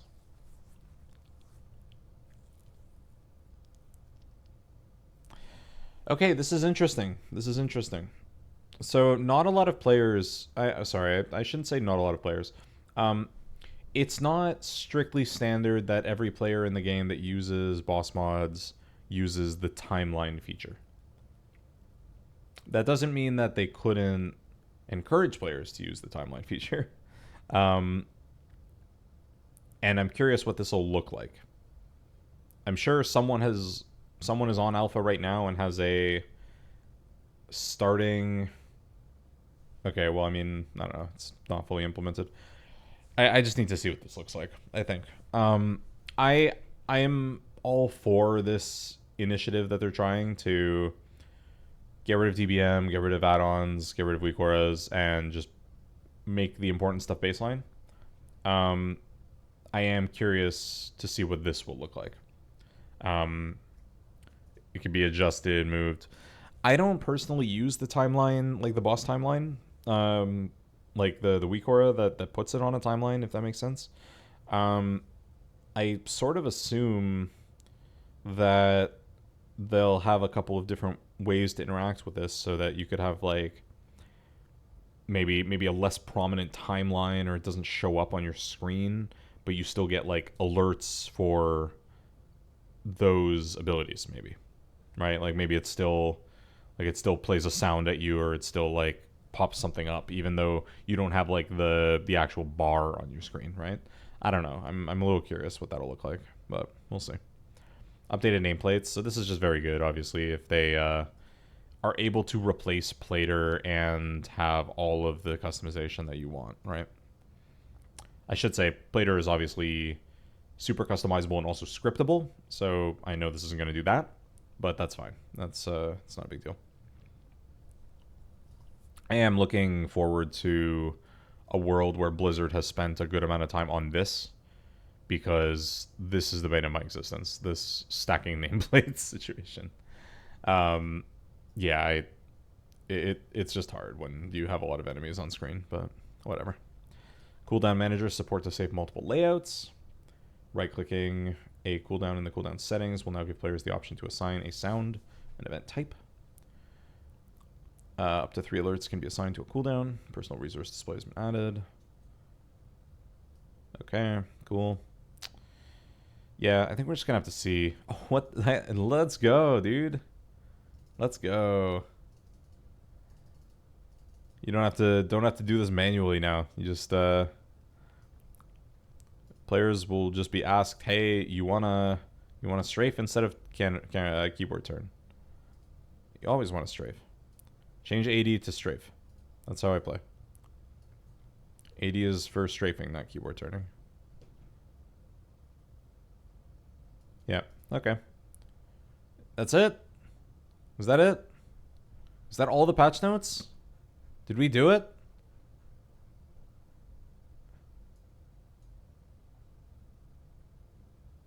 Why does it say, oh, like, is this 4 and 5, the unpinned and pinned?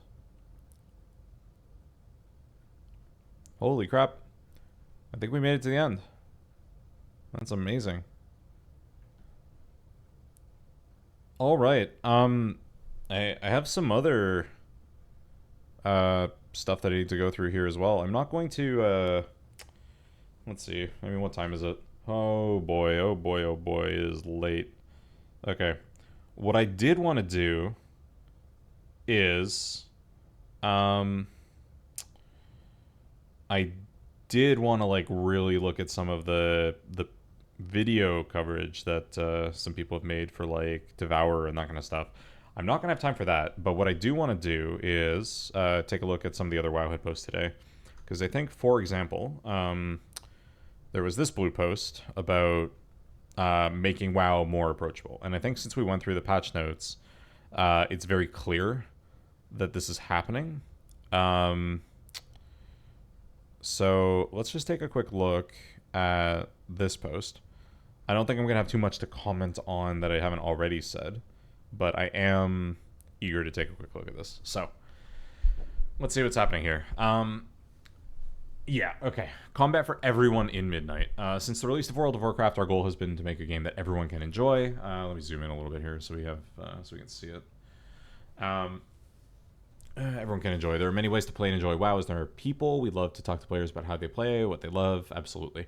And I agree with this as well. Like I get a lot of joy from talking to WoW players that are not engaging with content in the same way that I do. So whether it's because they're more invested in the game and they're pushing like Hall of Fame, or they're pushing high keys or this kind of thing, or if they're so to one degree less invested because they're just playing more casually, or they're invested in different content, right? If it's collecting stuff or like really just doing a ton of delves on a ton of different characters and this kind of thing, sort of, you know, going back and doing old stuff, coming on for like the events and that sort of thing, role playing, playing like classic and that sort of stuff.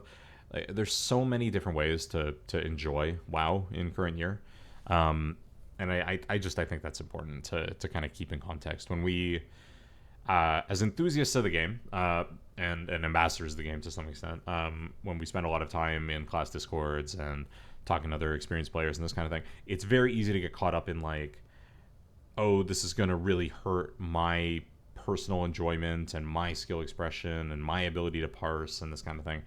And just like, you're entitled to that opinion and that like perspective, certainly, absolutely.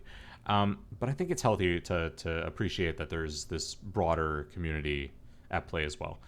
Whether we're talking about sort of players that enjoy different content, players that enjoy different roles in the game. Oh my god, does this come up often when we talk about support specs and AUG as a spec, for example?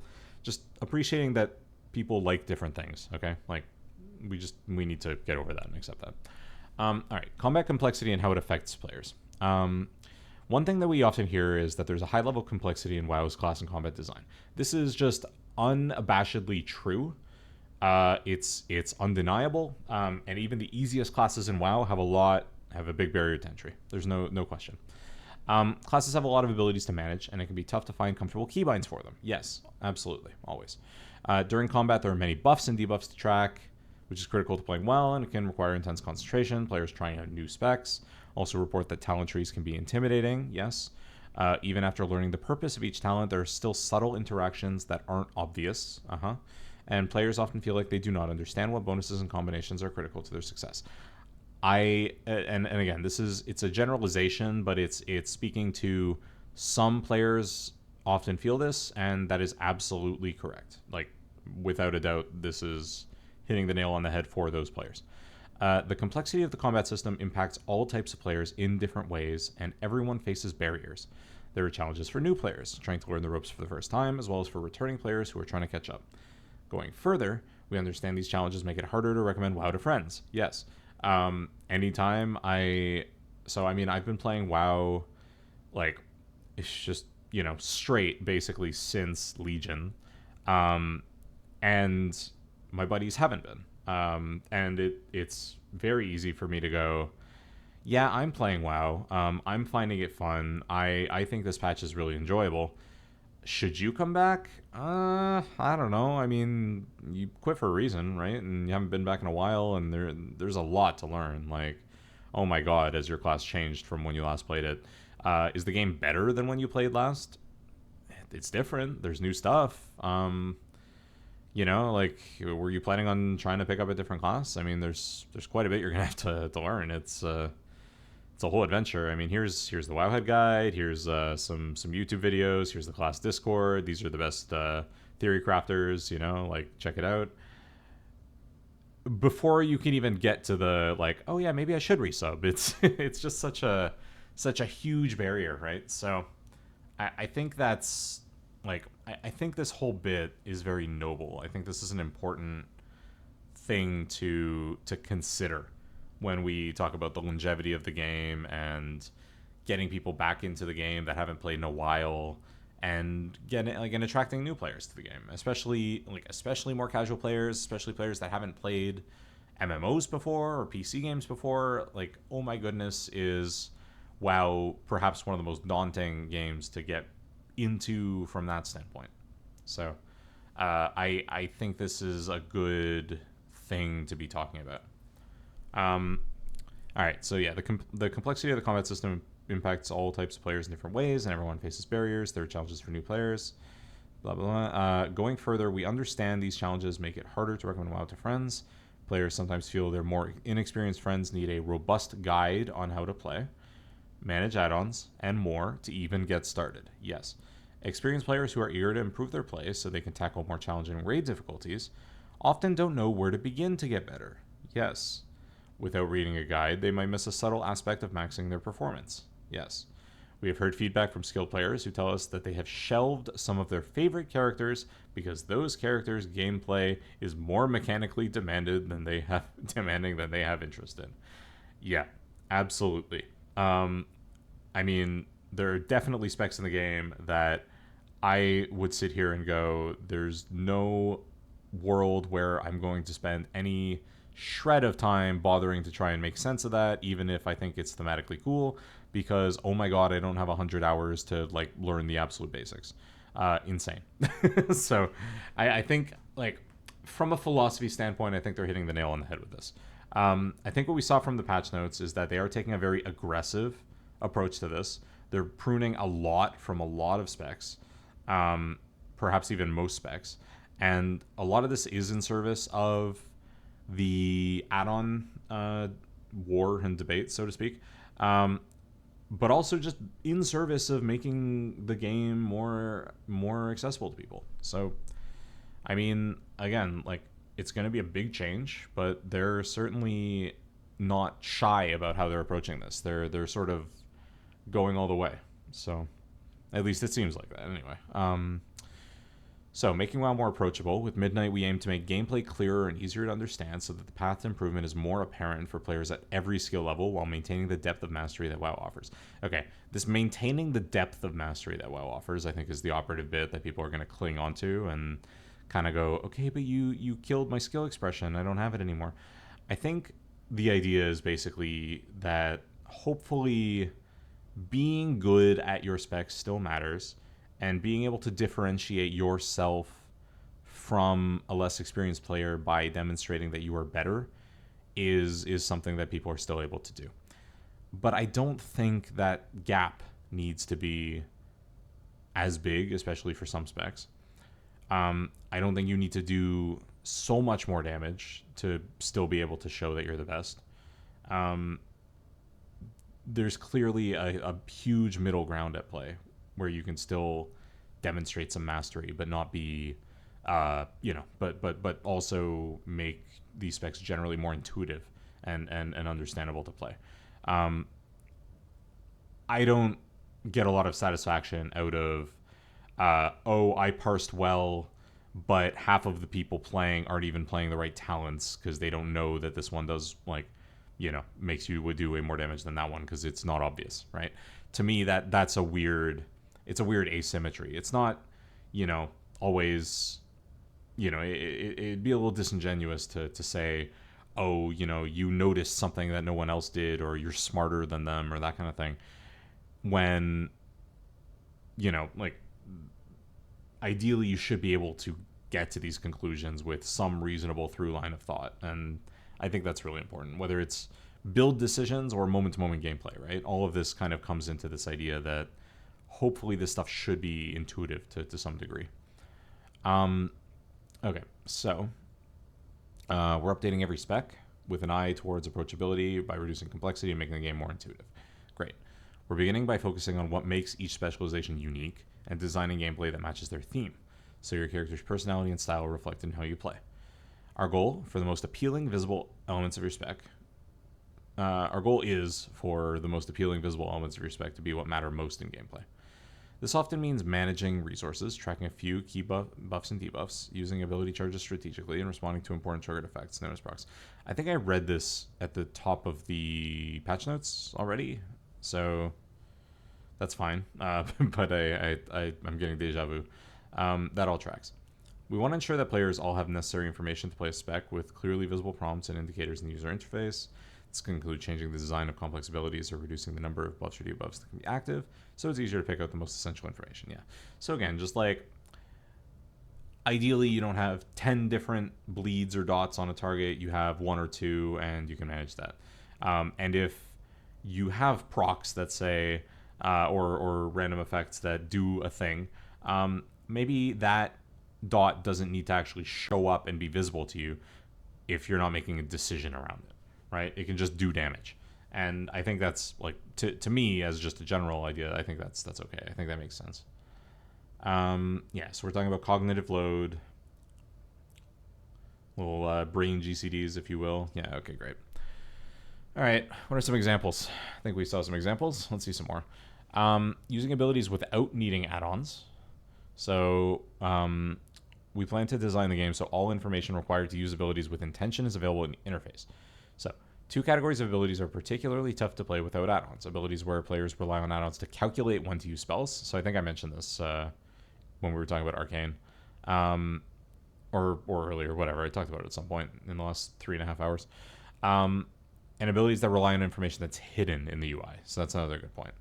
Outlaw Rogues Roll the Bones is an ability where players often use add-ons to calculate when to use it, as there's many factors involved. Yes. In Midnight, it's much easier to see when it might be worth recasting Roll the Bones. An example of an ability that relies on tracking information that's hidden is the Feral Druid ability Blood Talons, which has just been removed. Okay.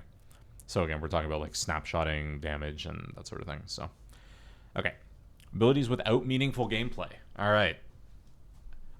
Hold on, just hear me out. I think I mentioned this a whole bunch as well when we were talking about like sigils. Not sure if this is exactly what they had in mind, but okay, because what I was talking about with sigils was you're always like cursor macroing these. But if we're talking about without meaningful gameplay, that you're just kind of pushing them on cooldown and you don't really feel an impact to them, or if it's like, you know, a thing that you just macro into your cooldown or something like that, then yeah, I mean, to me, I would agree. There's no point for that to exist whatsoever. That's absolutely pointless. So let's see here. Gameplay should have some element of interest or intention. This came up a lot too when they like back in like BFA or whatever it was, when they got rid of a lot of the off GCD major cooldowns. What they kind of said at that point was, anytime you push a button, it should do something. And when it does something, it makes sense for it to have a global cooldown. And I think that's really important and should be a philosophy that applies pretty much everywhere, right?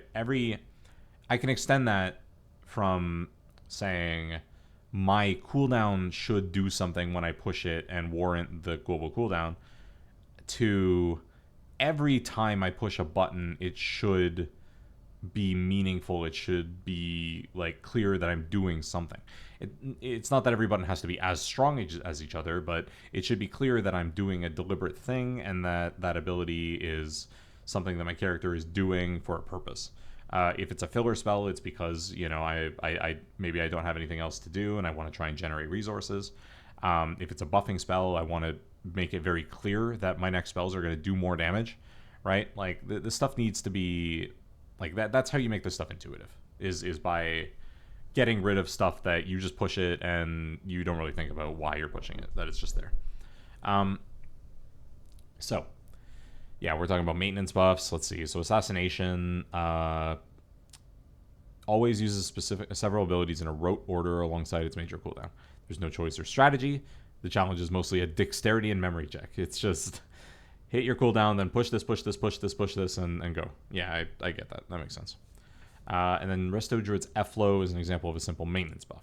Okay, yeah. I mean, that all makes sense. Many modifier auras. So several abilities give you a temporary bonus or alter the value of your subsequent uses of an ability. And this can be fun. However, when a spec has a lot of these, it can make spells not feel worth it unless you have done that thing. Sure. So they're removing some of that stuff. Okay. Excuse me. Windwalker has a lot of these. Sure. Okay. And then important but subtle, hard to discover talent interactions. Yeah, I mean, no kidding, right? There's many talents in WoW, and most do a good job of telling you how they work. Yeah, Blizzard tooltips are always perfect.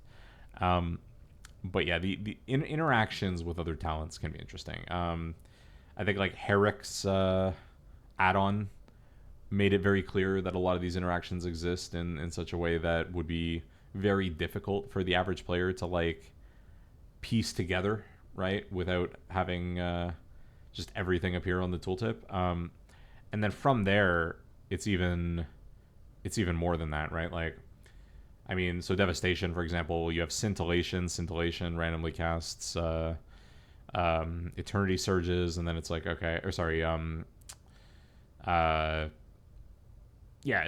when you disintegrate, you get some random Eternity Surges, right? And the idea is like, okay, what talents do those Eternity Surges interact with? Am I getting some of this other like, am I getting my my Iridescence, for example? No. Am I getting my new Shattering Stars, right? Are those coming out of there as well? And I'm like double dipping, right? The idea that like you have a spell name that's being invoked, but it's not always clear how that spell name is actually being treated. You have tier sets that say, hey, you cast this ability. You have abilities that say, hey, you summon a clone, and they also cast these things.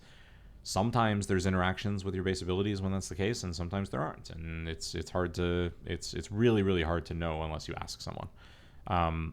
I'm kind of a big fan of minimizing the amount of times you have to look at something and go, I wonder how that works. I'm not sure I can figure it out on my own. I'm going to have to ask. Right? I think that makes sense. All right. What else is happening here? In addition to the above, there's more. Gameplay with high APM. Oof. Get rid of the high APM specs. Bonk 'em. I'm too old to play high APM specs, sorry. Specs with a litany of ability buttons. Yeah. Yeah, a litany is many. Situations where a lot of ability modifying procs can be active at once, causing an array of buttons on your action bar to be highlighted. Yeah, so if there's ever a moment where you're playing your spec and there's just like 5 different buttons that have yellow highlights around them, like what are you supposed to do? Like what does it want me to press? I don't know. They're all good. They're all buffed. Certainly, yeah, no, like I think they're hitting some good topics here, right? Certainly any situation where you have more resources than you could ever do anything with for a window of time feels strange. There can be value in like a cooldown window giving you a glut of resources, and that's in contrast to periods of low resources that you don't have the rest of the time. I think that's like that can be okay. But when you're balancing, oh, hey, I'm maxed on Essence and I'm also maxed on Essence Burst, but I also have 2 other procs and my both empowers are up and I have, Shattering Star to cast, and I'm sitting here like, oh, I need to get all of this stuff on cooldown and spend all these resources, right? I'm not saying this is like an actual practical gameplay example, just as a hypothetical.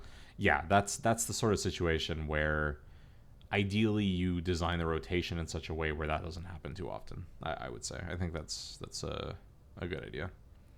And then abilities that are just complex. Okay, fine. Yeah, sure. All right, approachability. We've also spoken with players who enjoy, approachability and mastering the game. That's the important part of the title. We've also spoken with players who enjoy mastering the many challenges that WoW presents.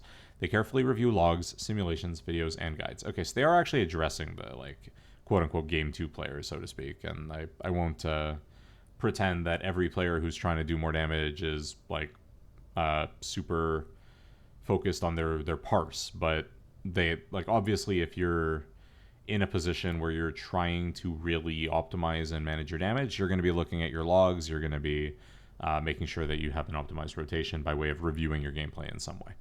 They memorize complex action priorities and train their attention to perform rotations perfectly while handling encounter mechanics. They are often the knowledge gurus upon whom the communities are built, offering guidance and tips for other players and sharing their encounter strategies to help defeat bosses. Yes, absolutely. This is an important part of the community, without a doubt. For these players to feel motivated, there needs to be a carrot, and the challenge is what attracts a lot of these people. All right. We understand that mastering WoW is a crucial part of its appeal. However, becoming an expert WoW player will look a little different after Midnight's approachability changes. Rotations will be learned more quickly, less time will be spent on customizing add-ons, and you will experience new types of challenges during encounters. It's satisfying and fun at all skill levels to learn to utilize your abilities effectively to optimize your performance. It's important to us to maintain that depth. Specs will still be designed to give players opportunities to maximize their play. Players with determination to master the game will continue to distinguish themselves. Okay. I am going to say this as best I can after streaming for 4 hours and absolutely needing to go to sleep. This is and I so far again I agree with the approach that they're taking here in general. This is an I believe it when I see it, I'll believe it when I see it sort of situation where I'm going to need to get feedback from players that have been playing these more traditionally difficult specs, see how they feel after playing these specs in Midnight, and not just in test, but ideally in actual content, so in actual high keys and in raid fights, and hear that feedback that, oh yeah, no, they absolutely simplified the hell out of the base rotation. Like there's really very little, that's complicated now about that. But these encounters are still very, very difficult, and optimizing the rotation is still very difficult because you maybe you have to pre-plan your movement, maybe you have to react to mechanics in a specific way, right?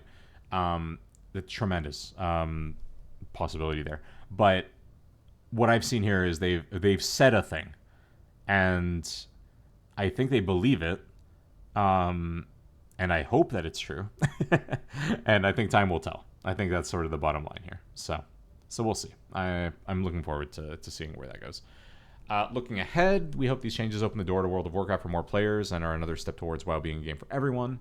If you felt overwhelmed by what it takes to start playing or intimidated by picking up a new spec, we hope you'll give it a try. Or if you've wanted to build your skills to tackle harder content but don't know where to start, we hope that Midnight brings the clarity you need.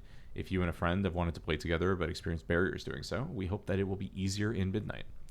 And then Alpha. Our plan for the first wave of public alpha is to rebuild all 40 specs according to the above philosophies.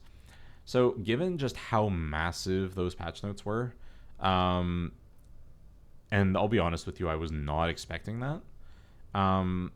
Yeah, I genuinely think that they've taken a pretty hard line on this. Alpha will be level locked so that you will not have access to most of the new hero talents until later. So yeah, take that into consideration when you're testing. Yeah, that's fine. Okay. I mean, I'll be honest. Like I'm pretty optimistic again about the specs that I main predominantly. So if we're talking again like augmentation and devastation, I've heard good things about Devourer, but I'm kind of looking to check it out. The changes to Shadow seem to simplify things, but also are changing things thematically in a way that excites me. And they are very clearly making some very big changes to a lot of specs, are pruning a lot of talents and overhead, and oh my goodness, are there a lot of specs in this game. I'm very eager to see what comes of that. Yeah, anyway. They've clearly got some good kind of leading questions here for people. All right. I don't know that there's too much here. I think we know what's going on with these and with the Apex talents and that kind of thing. And I think they're just they're giving a couple examples. Yeah, that's fine. There's not much to read on this one. What else do I have here? Combat add-ons disabled. Okay. Any combat relating things will not be moving forward with Midnight for add-ons. Oh, this was in an interview. Okay. So in a group interview, combat add-ons will be disabled in in-game content and may happen as early as the pre-patch. The pre-patch? Okay, that's interesting.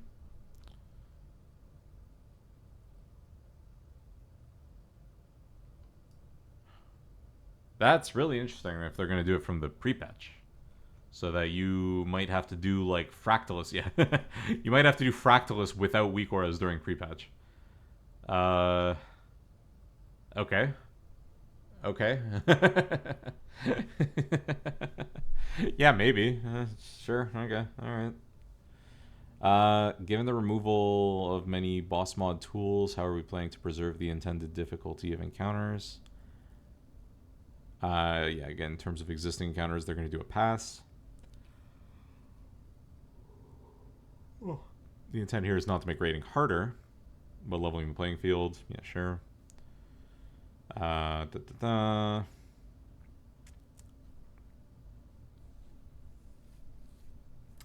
Yeah, again, I get what they're saying. Is the idea is look, they're not intending to take away weak auras and then design things the exact same way and everything's going to be way harder. The idea is you take away weak auras and then you design fights in such a way that it's very obvious that there's a way to do it without having weak auras on your screen. But that net total difficulty is still similar. So what that means to me is if there's a mechanic that requires you to use your brain to think about something, maybe there's less shit that you have to dodge. There's less shit that you have to pay attention to. You have more time to react to certain mechanics. DPS check might be a little less tight, that sort of thing, right? The idea that you can afford more flexibility if you're asking the player to do a harder thing. And they can absolutely balance like that. So why wouldn't they, right?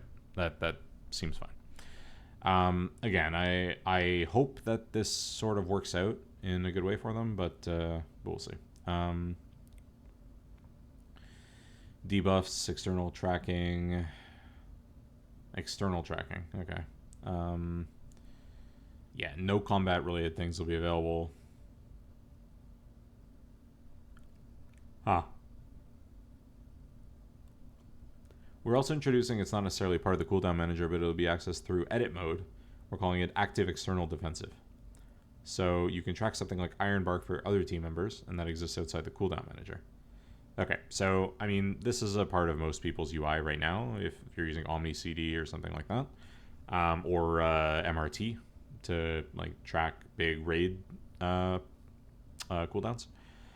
And if they don't have that available for everything, oh well. But if they have it available for stuff that you would want to track as, like, a raid leader for calling for defensives and that kind of thing, great. Sounds good.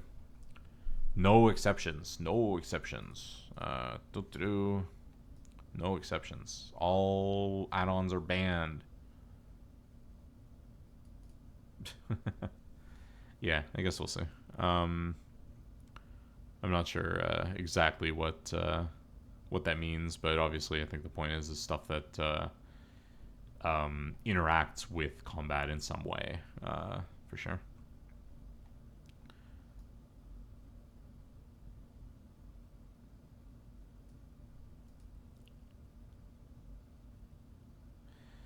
Okay. And then I'm just taking a look at okay, will data from new in-game damage meters be available via combat logs, like Warcraft logs? Will DPS, HPS be included to increase the accessibility of this? Yeah, I guess I'm not exactly sure what this means either, but yeah, I guess if Jesus, wow. Ian's confirming, I guess, just that. Like Warcraft logs will not change from how it works right now, that when you log you'll get the same sort of data that you get right now.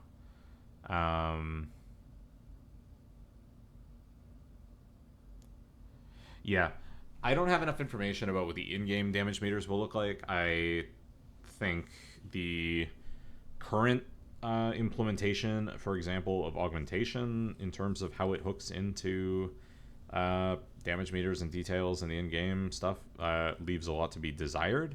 I think Strictly speaking, it's not the end of the world to me that um, nothing is attributed, but it is not something that people are very happy about, and it does make the in-game damage meters that they're going to be working so hard to make sort of immediately useless the moment that you invite an augmentation evoker into your group. And I think that does a bit of a disservice to, again, this brand of player that is playing to try and improve themselves and sort of benchmark their performance and that sort of thing. So I guess another desperate plea to the WoW team to, like, if you're going to go through all the effort of building attribution for augmentation anyway into Warcraft logs, into the combat log, for the love of God, build it into your damage meters as well. Oh my God, please. And if you want to have it as a toggle or something, where, you know, you can see adjusted damage or real damage, right? Why not? But it's crazy to me that players have to go to an external site to see this. And they are going through all the trouble of making these damage meters, and that they're not going to mean anything for a player that's trying to evaluate how well they're doing from like pole to pole or dungeon to dungeon. I think that's really troubling. So I'm just one guy, but one plea, please, make the damage meters work with AUG. We have anything else? Big healing changes? Okay. I'm gonna have very little opinions on this, but I do want to see what they're saying because I mean, actually, look, I guess I have slight opinions. I haven't healed in a long time. In WoW, the bottom line really is just that, strictly speaking, I've been playing DPS as a main since like Legion. I technically did play quite a bit in previous. I like way back in the day, I played like some Discipline Priest, some Holy Priest, that kind of thing. But healing back in like Wrath was very, very different. Much less reliance on cooldowns, a lot more about triage healing, a lot about just kind of playing whack-a-mole with your raid frames, that sort of thing. It's a very different era to be a healer in WoW, especially in raid. I'd argue dungeons are at least a little bit different. There is an element of triage. Frankly, I suppose when you're pushing hierarchies, like if you're having to heal triage, people are probably just dead. I think a lot of mechanics just kill you if they're not scheduled mechanics, right? I think you're just going to die to a bolt or something. But either way, anyway. So my understanding is I think they're going to try and move away a little bit from this like cooldown focused gameplay, but I'm not sure what that means exactly. But anyway, let's read this. Hello, healers of Azeroth. There's some significant changes coming to the pace and flow of healing in Midnight that we wanted to discuss and share our underlying philosophy and goals for these changes. In the War Within, healing is generally very fast-paced, and healing spells can rapidly shift your raid from a severely damaged state to a nearly full health in a matter of seconds. It's stressful to react to rapidly changing health bars, and it's very intimidating for newer healers to grasp what they should be doing at any moment. Healers have a large variety of high power cooldowns they can rotate through to handle basically every major damage event they encounter. In Midnight, we have made some changes with a goal of slowing down the rate at which you can heal up a party or raid from a severely injured state. We want healing to require less pre-planning of knowing which cooldown to use at which precise moment. We want there to be less ramp-up of complicated ability sequences to get effective throughput for your healing spells. And here's what's changing. Okay, at a glance, that sounds like the kind of thing that I would enjoy more if I were a healer. I am not a healer right now, but in terms of like the style that appeals to me more, it's what they're describing. It's absolutely having a bit more of a reactive approach potentially, having a little more time to consider what the best way to heal up the group is, having a bit of an opportunity to triage the people that need to be healed first, so to speak. Um, and certainly anytime we're talking about like disc ramp or pres ramp of some sort, my eyes glaze over and I go, oh my god, I don't care. I don't want to talk about like having to set up 6 different spells 10 seconds in advance of the damage going out, and then boom, you do a lot of healing. Like, that's just like, it's too much for me to even think about. So if we're talking about barriers to entry for a role, for me, it's like it's just that philosophy for healing. The problem is that again, a lot of people really enjoy that.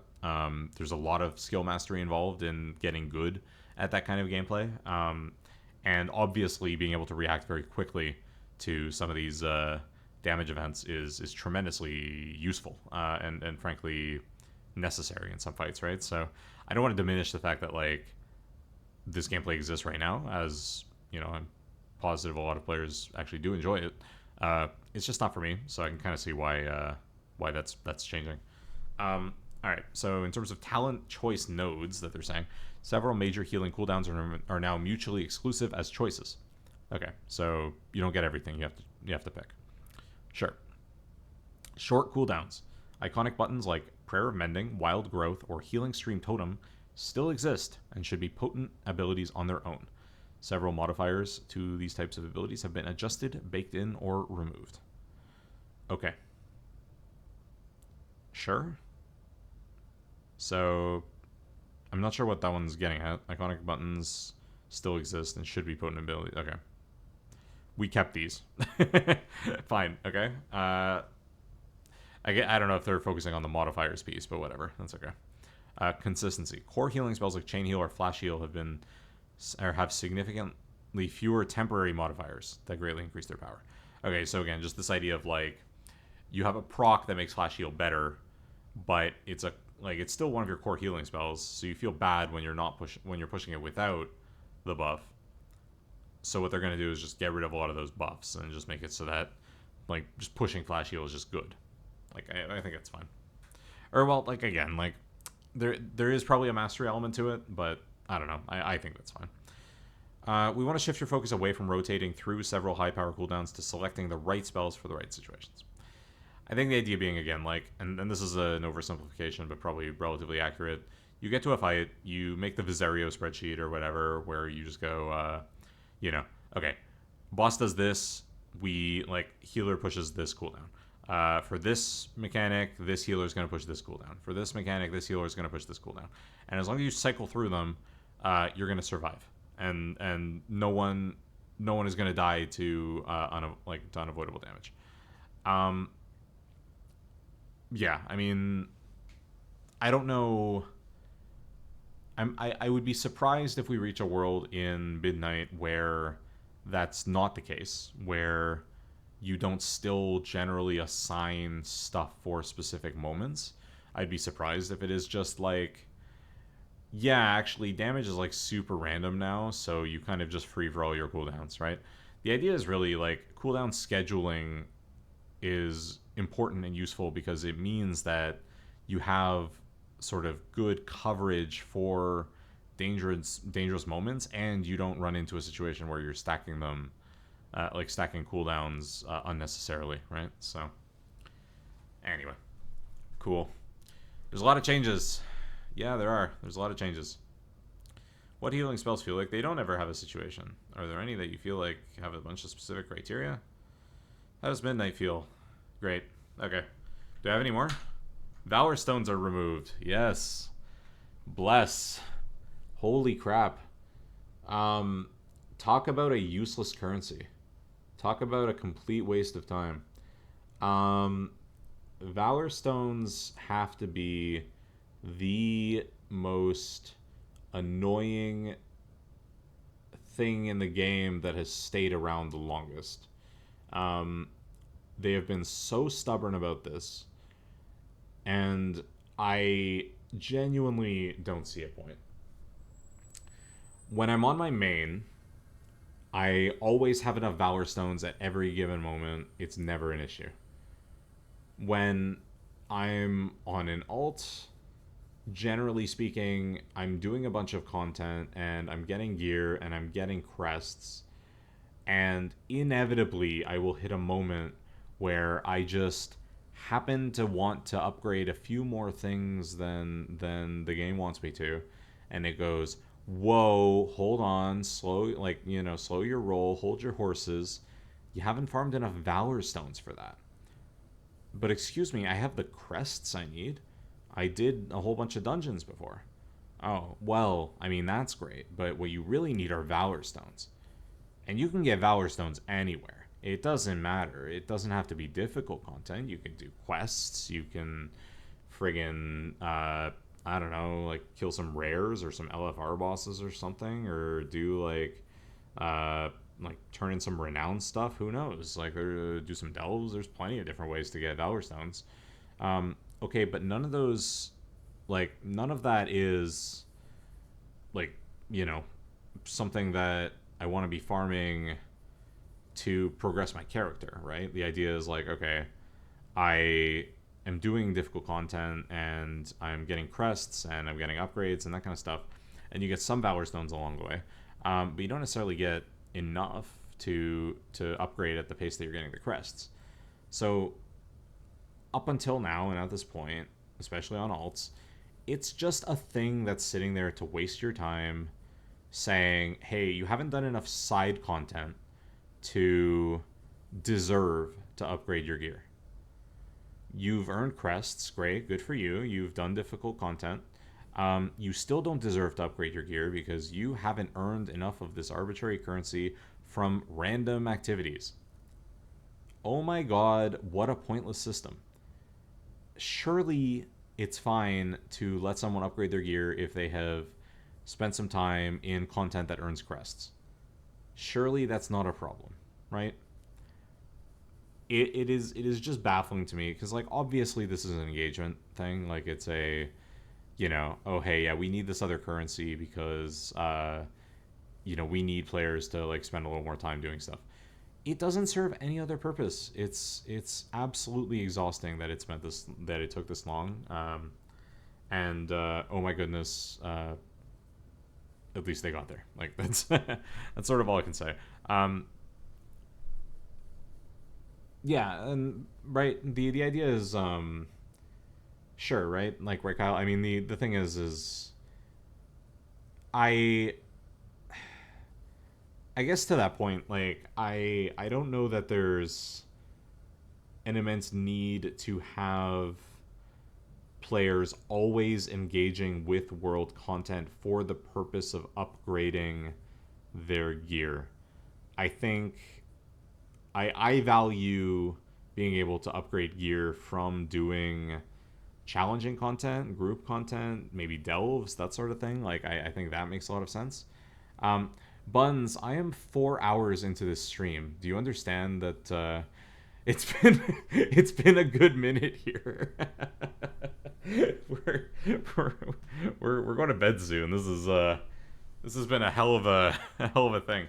We went through all of the patch notes. I'm probably gonna upload this thing to YouTube just for fun, just almost certainly as is. But no, I just can't get over. And yeah, I mean, Kyle, like, to be clear, I get that, right, and that's clearly the case. It's clearly, hey, we want you to spend a little more time doing some of this other stuff. You do your weekly quests, you engage with the world, you do your like theater troupe, whatever, right? In an expansion where they spent so much time and effort to help you gear up alts faster, get you this warbound gear, give you these warbound renown tracks and this kind of stuff, these rewards that you can transfer across characters. And then they have these friggin' Valor Stones still that you can only transfer between characters during Turbo Boost, and the rest of the time you can't. And somehow expect you to do all of that world content also on those alts every week? Really? What are you talking about? And then, like, if I want to like upgrade something just for a Mog, I have to spend Valor Stones on it. What are we talking about? Like, why? Like, this currency is insane to me. It's just like it is absolutely just a waste your time currency, and it's frustrating because we're at the point where a lot of these designs, a lot of the player reception to various designs in a game, like in an MMO, come down to how well the developers can distract you from the fact that they're trying to waste your time. I think this is a very insidious and the way I wanted to frame that was, I think that's a bit of a cynical way to look at certain systems, but I also think that the wrapping paper that you put around a design decision is very important. One person's time gating is another person pacing themselves and not running into things too quickly, or having mechanics that coincide with seasonal events and this sort of thing, right? The idea that certain things are, essentially, it really is just a matter of perception. It's how things are framed to the player, and you can tell that, like, certain things were received well because they were framed in a good way, and some things were not so great because people basically looked at it and went, "You're just wasting my time with this. This isn't a fun system. This actually just sucks." So Valor Stones to me are just that. They just suck. I'm glad they're going. That's pretty much all I have to say. Good riddance. Yeah, I'm curious. I mean, from you guys in chat, like, are there any specs that are like really upset right now? Any highlights? Anyone that's having a good time or a worse time, so to speak? All right, I think I have one more Wowhead article technically while we go on that, but I think this one's pretty. Actually, well, we saw this in the patch notes, so this one already. Actually, we did that. We're done. Let's give a quick little refresh here. See if there's anything else going on Wowhead right now.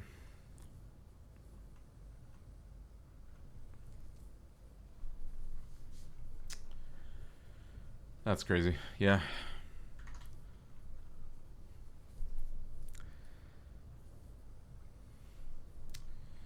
All right. Well, that was a hell of an experience.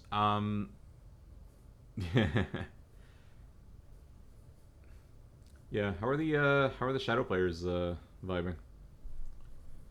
Dude, I'm excited for Tentacle Slam, man. I think Tentacle Slam is gonna be lit. I'm just putting that out there.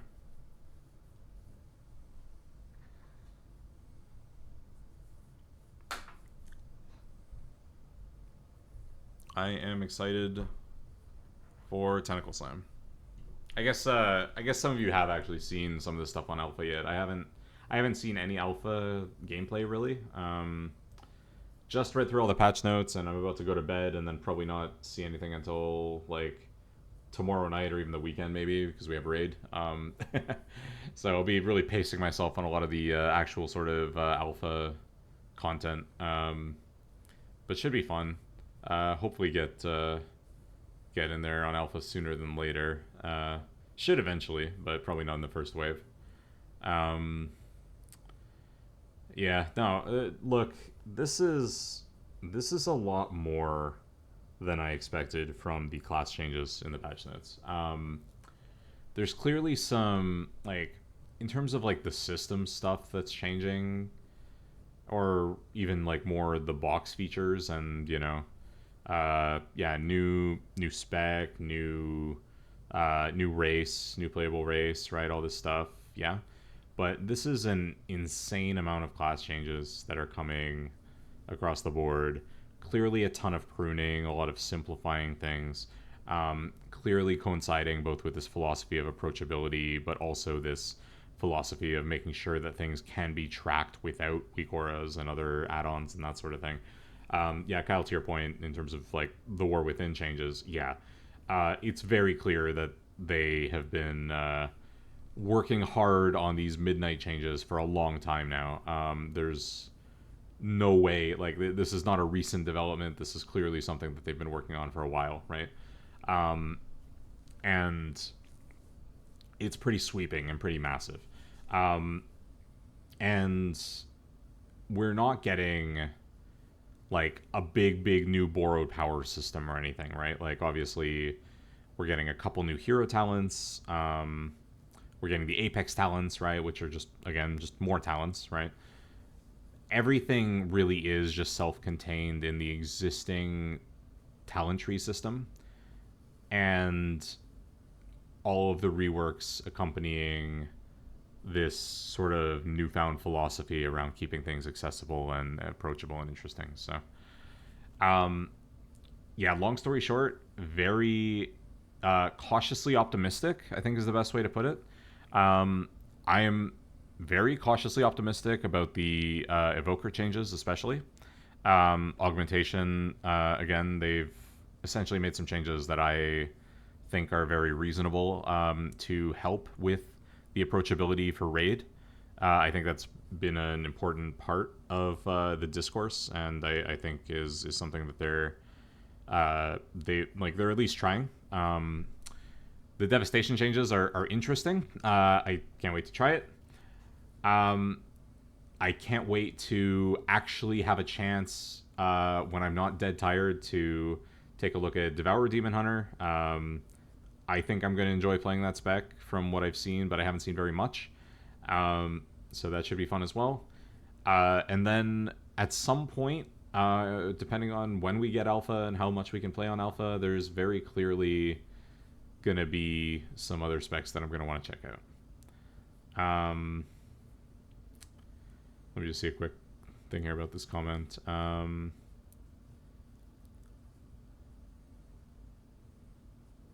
Yeah. Well, I think that I suppose that's a good point. So Kyle saying that like a lot of these conversations have been ongoing for a long time, and even like whether or not we've seen a lot of it throughout the war within, we're certainly going to see it now. Like we're certainly seeing, like I think the mage utility and defensive example is absolutely a big one where they're very clearly going in there and taking a hammer to sort of all of that and sort of cleaning it up a little bit in terms of what's available there. And yeah, whether it's the healing discussion, whether it's spec complexity, I mean all of this all of these are topics that have come up a lot in conversations with the devs over the last few years. It's clearly coming to a head here in Midnight. They're clearly committing to it. This is a big shift in that respect. I think in a similar way to me that BFA had a lot of pruning of certain cooldowns and abilities and this sort of stuff.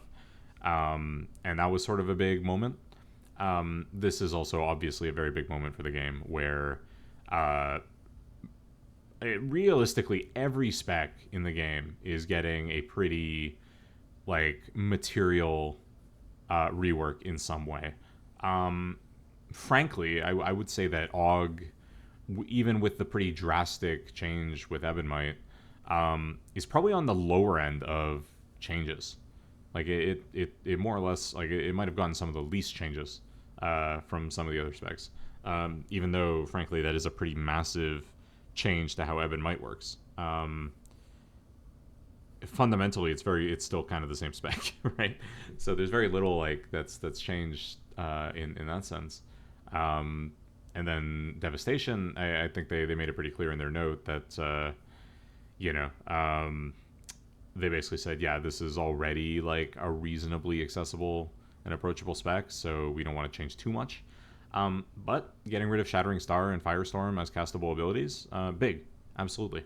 And absolutely will, like, frankly, that's just 2 less buttons that you're not going to have in your bars anymore, right? I don't know. I don't know what I'm going to do with all that real estate. I think I have Shattering Star on R generally, and I think Firestorm on like Alt R or something like that. So I'm gonna figure out what to do with my R key when I'm playing Devastation now.